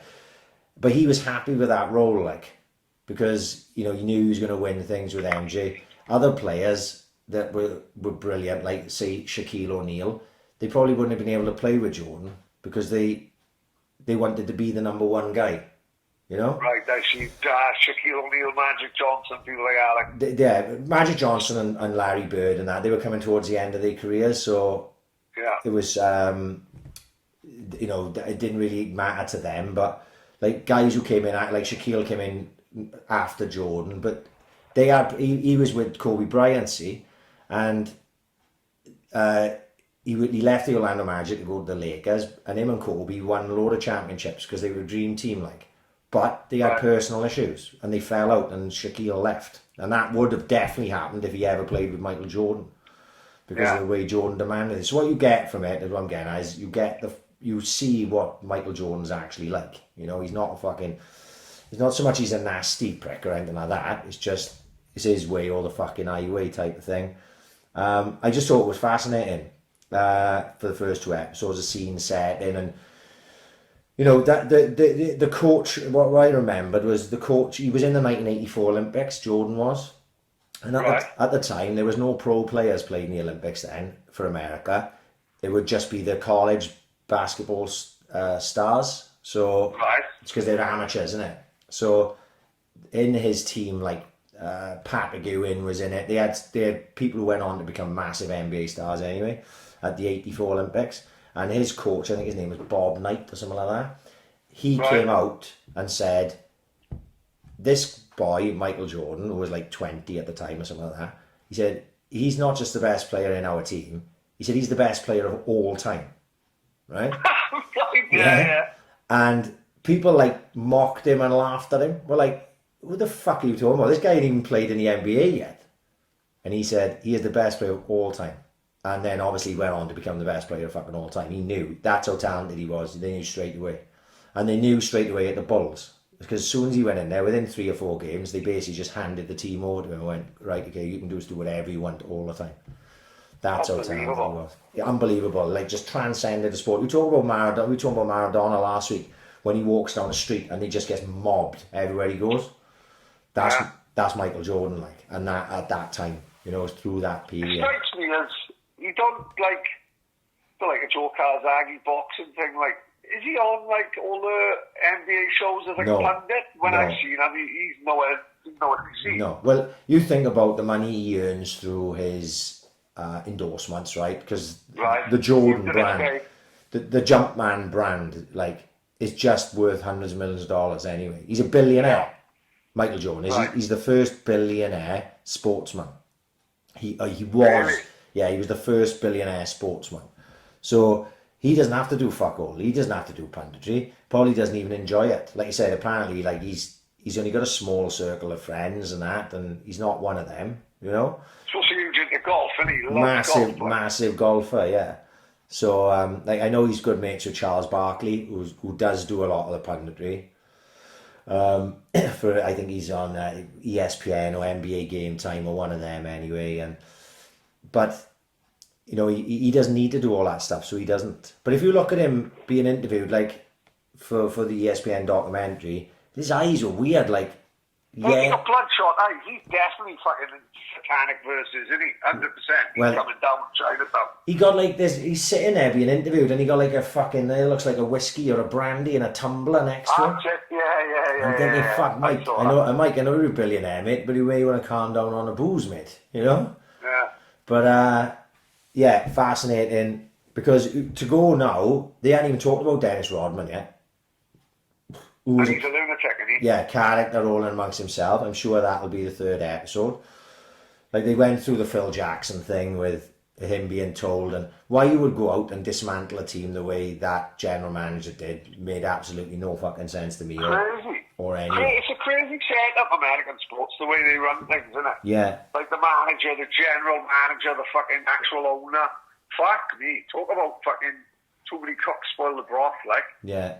And that's what can happen in American sports is like, there's no way, because the only way Scottie Pippen was still at the Bulls was because he signed a long contract for pennies, right? Yes, no, in this country, you review the contract after a couple of years. Right? They didn't. Whereas over in America, they just said, no, he was happy when he signed it, and that's the fucking end of it. That's the fucking end of it. And what happened was, because what would have happened is, obviously, when the Bulls started taking off and NBA started taking off, Scottie Pippen was worth way more money. But the problem is, in America, they've got salary caps. So the team has a salary cap, right? So that salary cap, let's just say for the sake of argument, it's 100 million per season per the team. That's like 15 players, yeah? 15 players in your squad, right? Without your reserves and everything. Just say for argument's sake. There's no way they'd have been able to pay Scottie Pippen what he was worth and pay Michael Jordan what he was worth. Right. See? So it worked out better for the team itself. Like. Worked out much better for the team. So in this day and age now, when star players go and play with each other, they go knowing they're going to have to take a fucking pay cut. So when Anthony Davis left, just as an example this year, he left New Orleans Pelicans to go to the Lakers, they reckon he had to take a pay cut to do that because... No way. Because LeBron James was already on a max contract at LA, and they could not afford to pay the two of them max contracts. They would not have been able to put a team together because you only got a certain... It's like fantasy football. You've only got a certain amount of money to put the teams together, yeah? So at that time, when Scottie Pippen signed that contract, he fucked himself over, but made the Bulls... The Bulls were fucking amazing. They won 6 fucking championships with Scottie Pippen and Michael Jordan. Yeah. But don't get me wrong, I wouldn't mind being a pound behind Scottie Pippen. Right? Yeah, of course, yeah. You know what I mean? He didn't make... Like they made it out as if he's a right scrubber in the fucking... No, he just... Because he was the 25th best paid, and he's the second best player in the league. In the league, yeah. And next to him is the highest earning athlete of all... Well, maybe not athlete of all time, but the highest earning NBA athlete of all time. The first ever billionaire. So Scottie Pippen looks like a pauper next to Michael Jordan, but so does fucking most people. Of course, yeah. So, but I say, due to the fact he signed that contract, it enabled the Bulls to actually bring in stronger pieces around them to create a decent side. Because if they'd have had the two of them on max contracts, the rest of the side around them would have been garbage. Because they would have just got in wherever they could to fill up the spaces. See? That's the way American sport works. So what they're doing at that time then, from the general manager's point of view, he's looking at Scottie Pippen's coming into the last year of his contract. Michael Jordan, you know, they've gone. Michael Jordan's aging. They wanted a new coach to come in for whatever reason. I think it was like a personal friendship that general manager had with some other coach. That's it, yeah. So next thing, they basically just disbanding the team because they're putting out an aging Jordan. They're fucking, they're going to let Scottie Pippen go. And then they're going to start a rebuilding process where they know these teams. They become brilliant for a number of years, and 6 years, 6 championships is a massive amount to win. Because normally teams win 2 or 3 if they're lucky, and then they've got to start thinking about moving players on because they just can't afford to keep them all, unless all those players are prepared to take less than what they're actually worth, because that's the way the salary cap works. So what happens is then, instead of like in football, Man City sign every player they can, right? Exactly, yeah. They have one bad season, they won't spend 50 million on right backs. Yeah. So they can sign players like they signed Bonymaen from us and just stick him on a bench, right? Yeah. You couldn't do that in the NBA. But don't you think that's a good thing? Of course it is. It's a much better thing. So what happens is then you have superstar players at shit teams. So let's say it would be like having David Silva playing for Bournemouth. Because Bournemouth can pay David Silva what he's worth and build a team around him. But Man City would never be able to have David Silva, Kevin De Bruyne, Bernardo Silva, Raheem Sterling, Sergio Aguero. They'd never be able with a salary cap to put all them in the fucking same team. They just couldn't afford to do it. See? So what happens is then all the talent is spread wider. Instead of congregating at Man City, Barcelona, Real Madrid, Bayern Munich, Man United, Liverpool, wherever the fuck else, and you get a strong fucking 18 teams in Europe, and everyone else is just fucking playing catch up. Every single team would be built around one or two stars. So it makes fucking sense. Like, it would make just football far more interesting. We'd have more fucking years like Leicester and fucking. No, it's great. Yeah, it's a good way of fucking doing it. I think they do rather than like British football. Oh, take away Leicester, you say. British football going back as far as the 80s. Liverpool would improve every year. Like I said, Liverpool Salt Rush. They bought Barnes, Beasley, John Aldrich. Every year, like all the Liverpool players said, they would go out and strengthen the side by buying the best players they could get. Man United, people say Man United didn't win the league. Of course they did. Man United was paying 38 million for Rio Ferdinand way before the Abramovich money. They just didn't like the Abramovich money because then all of a sudden a noisy neighbour come from fucking nowhere and changed the face of football. Because without Abramovich, you don't get the Man City then. Yeah. And like I said, Man City comes second in the league. Guardiola's not happy. He goes out and spends £50 million on fullbacks. Yeah. And as you said, look at the players like, for example, who's the boy in the middle of the park? Mark Albrighton, is it? Signed for Chelsea, didn't play a game. Oh no, it was Danny Drinkwater. Danny Drinkwater, sorry, signed for fucking Chelsea, didn't play a game. Who's the ginger boy striker? Played for Chelsea.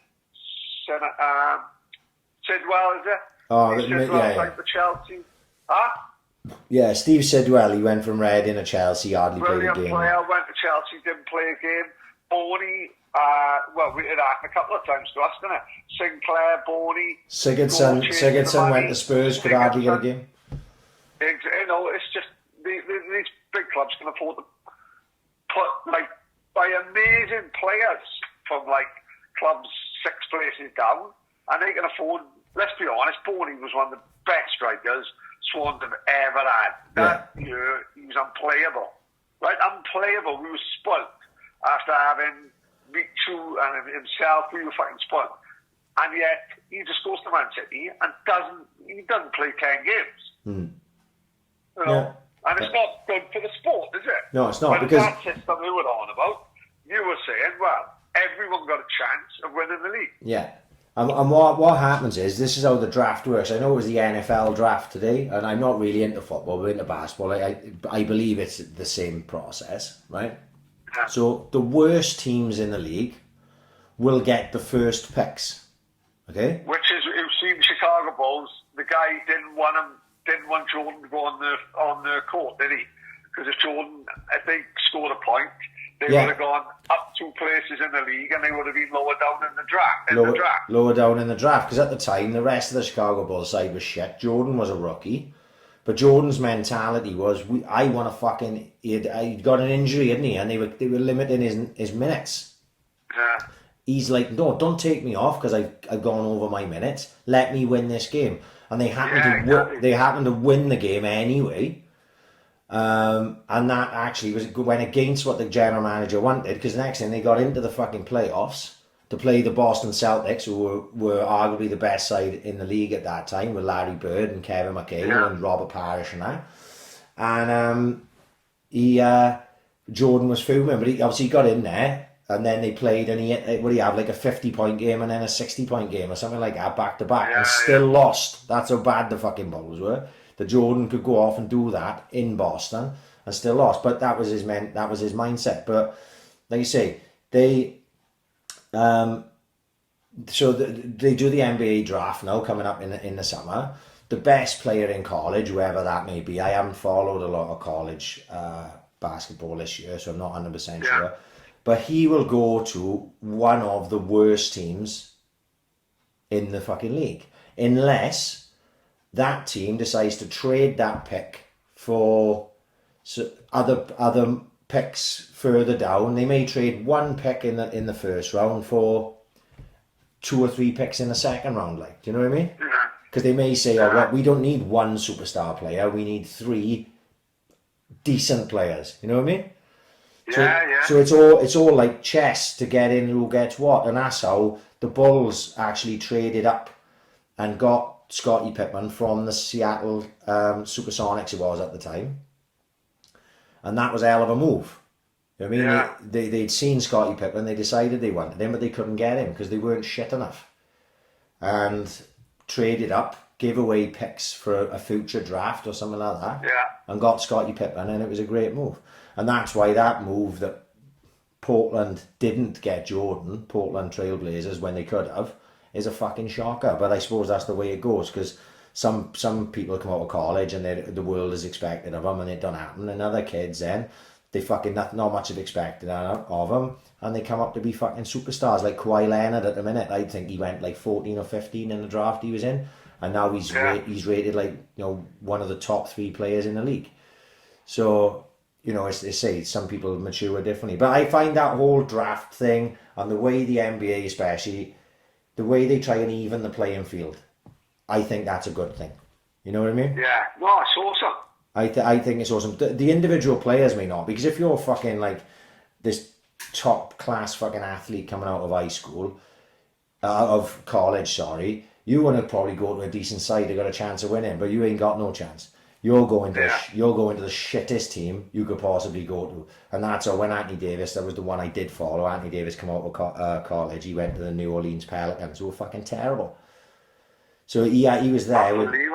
But what they do then is they take a player like that, and it's up to the general managers to build a team around him. You know? Yeah. And then they say there's a lot to it. They say a lot of the passion for football for a lot of people have gone out because it's boring. It's monotonous. Yeah. Actually, this year, like I say, I'm no Liverpool fan. I thought they were the best side in the league, and it was definitely a change. You know, they've built a side I know they've spent a lot of money, right? But they haven't gone like Man City and gone, we want that guy from Bayern Munich and we want that guy from there, and gone out and just bought. They bought enough. They spent enough money to be classed as buying the fucking league. But they haven't gone and bought those massive names. Robertson's no massive name. Alexander Arnold's come through the fucking academy. You know, Marnie from Southampton. Marnie from Southampton. Salah, when Salah was at Chelsea, he played it twice or something. Yeah. Right? He goes to Roma. I don't know what he did in Roma. I couldn't tell you. I don't watch Italian football. Comes in, he's fucking next thing, he's the best player in the world. Or, you know, I know. Considered. And then you've got, what's his name? Oh, fucking tough boy, Firmino. Yeah. You know, I never heard of Roberto Firmino. Fucking, I think he's a fantastic footballer. Fits in that perfectly Yeah, for the well. job, yeah? Right, that's about management, isn't it? That's about Klopp and Yeah, whoever else is in charge there, putting together a team that's become the best side in the English league. So, Yeah. but that was interesting to me that would have happened, because if it was Man City again, it's just this is going to be like this every year because they can afford to fucking go out and just buy everyone, like, you know, which is, like I say, which is something that doesn't happen in the NBA, or in American sport. I don't think it happens in the NFL either. So anyway, The Last Dance. Watch Out to the Shadows, and then watch Last Dance. It's fucking brilliant. Even if you don't like basketball, you will enjoy it because it'll fucking. Can't wait till Monday, man. Can't wait Well, till this is the Monday. thing. I would have fucking finished if they put 12 episodes of The Last Dance up. It would have been done by the time we are talking. Yeah. Yeah, so having a weekly might be a good thing, like, you know, as well. I noticed that And with when Better Breaking Call. Bad was out weekly, the last one, you know, would look Yeah. forward to a Monday night, wouldn't it? Better Call Saul's every Tuesday, and actually the last episode of the 5th season was Tuesday, just gone. So it works out. Pretty good. Yeah, mate, I love it. I love it. Yeah, it's a lot slower. I'd say it was slower than, especially the 3rd, 4th, and 5th season of Breaking Bad. It's slower than that, Yeah. but it's always interesting. There's always something happening. This last season, I thought the last 3 episodes were fucking brilliant. I think the 3rd from last was probably the best episode of the whole Better Call Saul fucking thing. Really? And this now, obviously, without fucking spoiling it for anyone, what happened in the last episode sets up perfectly for, like, oh, you fuck, I want to watch season 6 now. You know what I Do mean? we have a little bit of Gus Fring in it yet? Gus Fring's been in it pretty much all the way through. Oh, really? Yeah. So it's interesting. That's when, obviously, if you've seen Breaking Bad, when these characters come in and you see them, you're like, oh, fuck me, that's Tuco. You know what I mean? Yeah. Oh, that's right. Gustavo Fring's in it. He's been in it for 3 seasons at least, if not 4. Yeah. And he's one of the main characters. So you're learning about him all the time, because obviously when he comes into to Breaking Bad, it's past this point in the timeline, if you know what I mean. Right.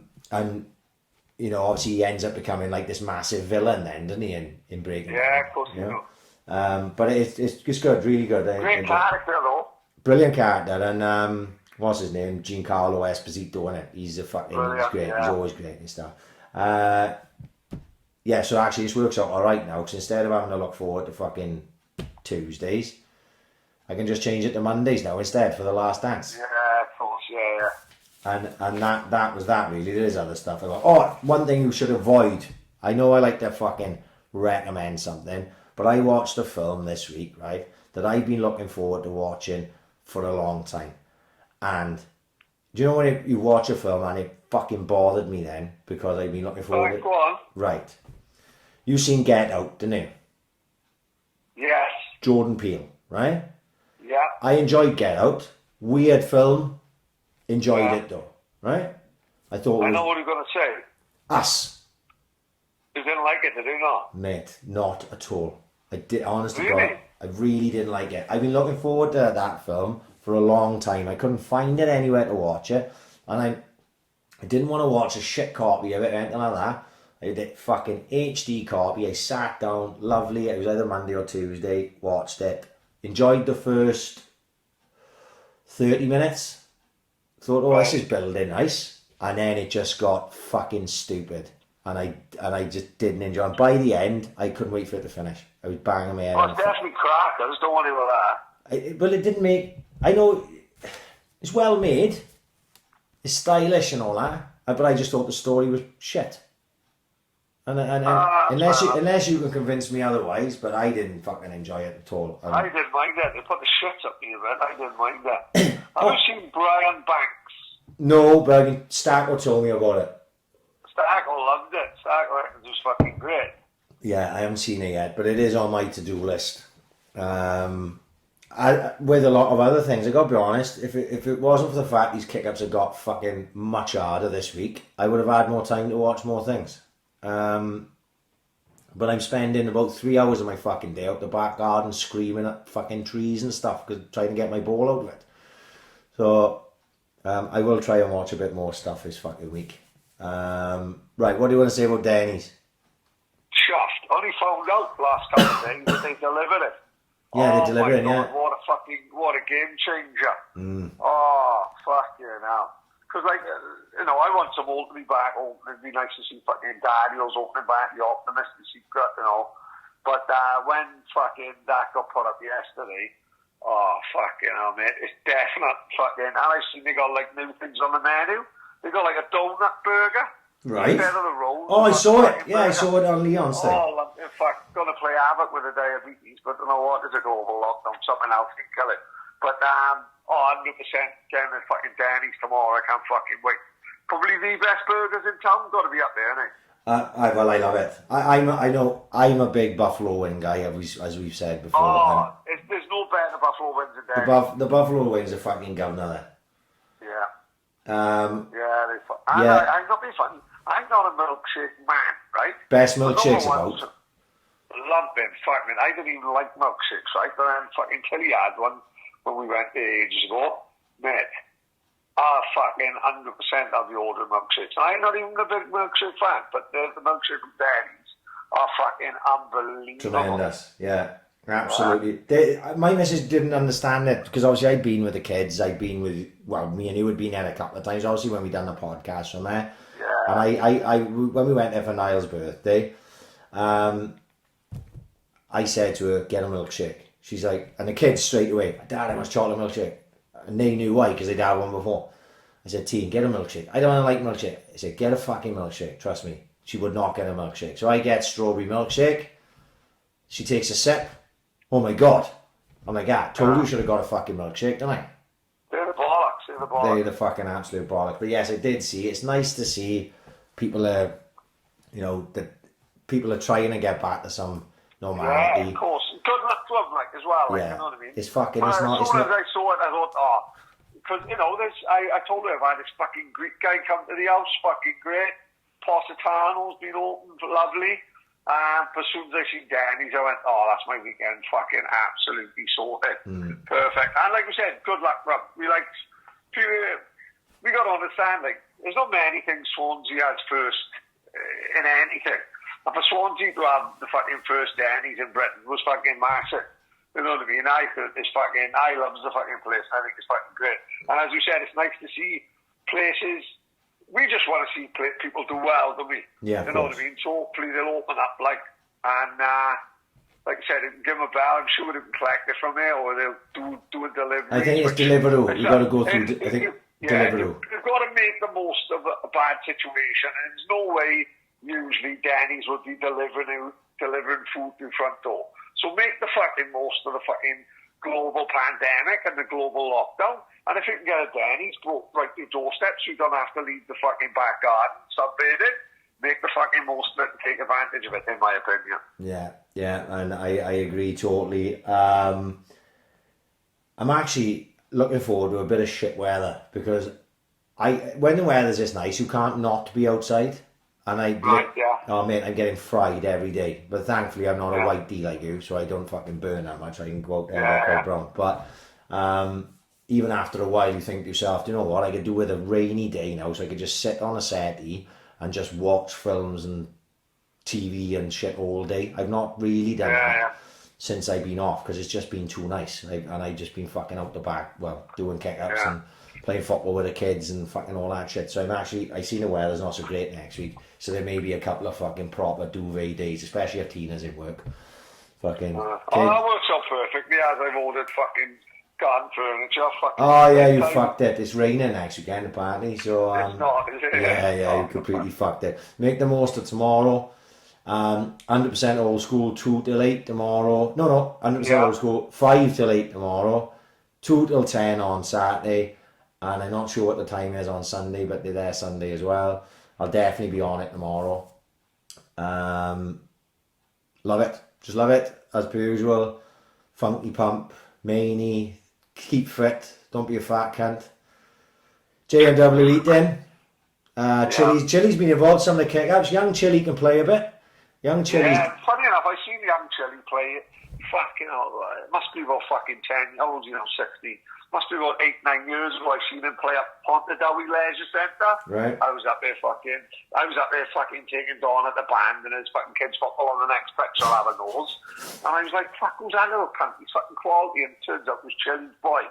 Yeah. But yeah, fuck, when he was about 8-9, fucking awesome little player when I saw him at Pontardawe, all fairness, like. Yeah. And he's smashing the keep-ups like it's going up a fashion. Yeah. Young Chilly done it today. All these youngsters are making me sick, make me look like a fucking idiot. I know. But big shout out JMW. They're still out there fucking working, saving lives all over the fucking place. Yeah, key workers. fuck, yeah. And every now and again, Chilly will take part in the kick-ups. Young Chilly been running the show. Right, Boss Brewery, they're out there delivering. They're doing virtual pub now as well on a couple of nights a week. I think Friday night, if you go on their Facebook, they got virtual pub. Don't ask me what that is. Like live fucking singers on and everything. That's a new thing. Virtual everything at this fucking point. Oh, of course, yeah. The Bunkhouse, they delivering food. Get down there, check on their fucking website, bunkhousebar.co.uk. Check it. Good news. Yes. Pastel got rearranged for September, which is fucking great news. Brilliant. There we are. Well, that is fantastic news. And now we can eventually... And James from Pastel has actually done a couple of the kick-up challenges. So, Have he really? Yeah. And he sends me a message every now and again. Even if you haven't done them, he'll send me a message, like laughing at something that someone's done or I've done. And Scotty Cheatham had him, Classic Top Tuesday this week. Scotty Cheatham had the old black Man United sharp kit on. Oh, right. And obviously, James United fan, so he messaged me saying, "Oh my God, what a class top," and that. And yeah, there we are. Bit of banter. Ryan Pridmoy, I see on Instagram. If you want to fucking jump on board, it's not too late. I don't know how much longer we'll be going on the kick-ups, but if you want to have a laugh at my expense, feel free to jump on board. There's still plenty of room for everyone. Any more, Pat? Oh, good night, son. Oh fuck, mate, we 2.5 hours flying, yeah. I didn't even realise it'd be that long. I didn't realise you was so quick, man. I was talking about David Icke. It was fucking 1 hour 40. He just gets carried away, doesn't it? Yeah. Right, it's been a pleasure as per usual, Pad. Say to that. Top man, man. See you in the morning. See you in the morning. Ta-ra, son. We're out to you.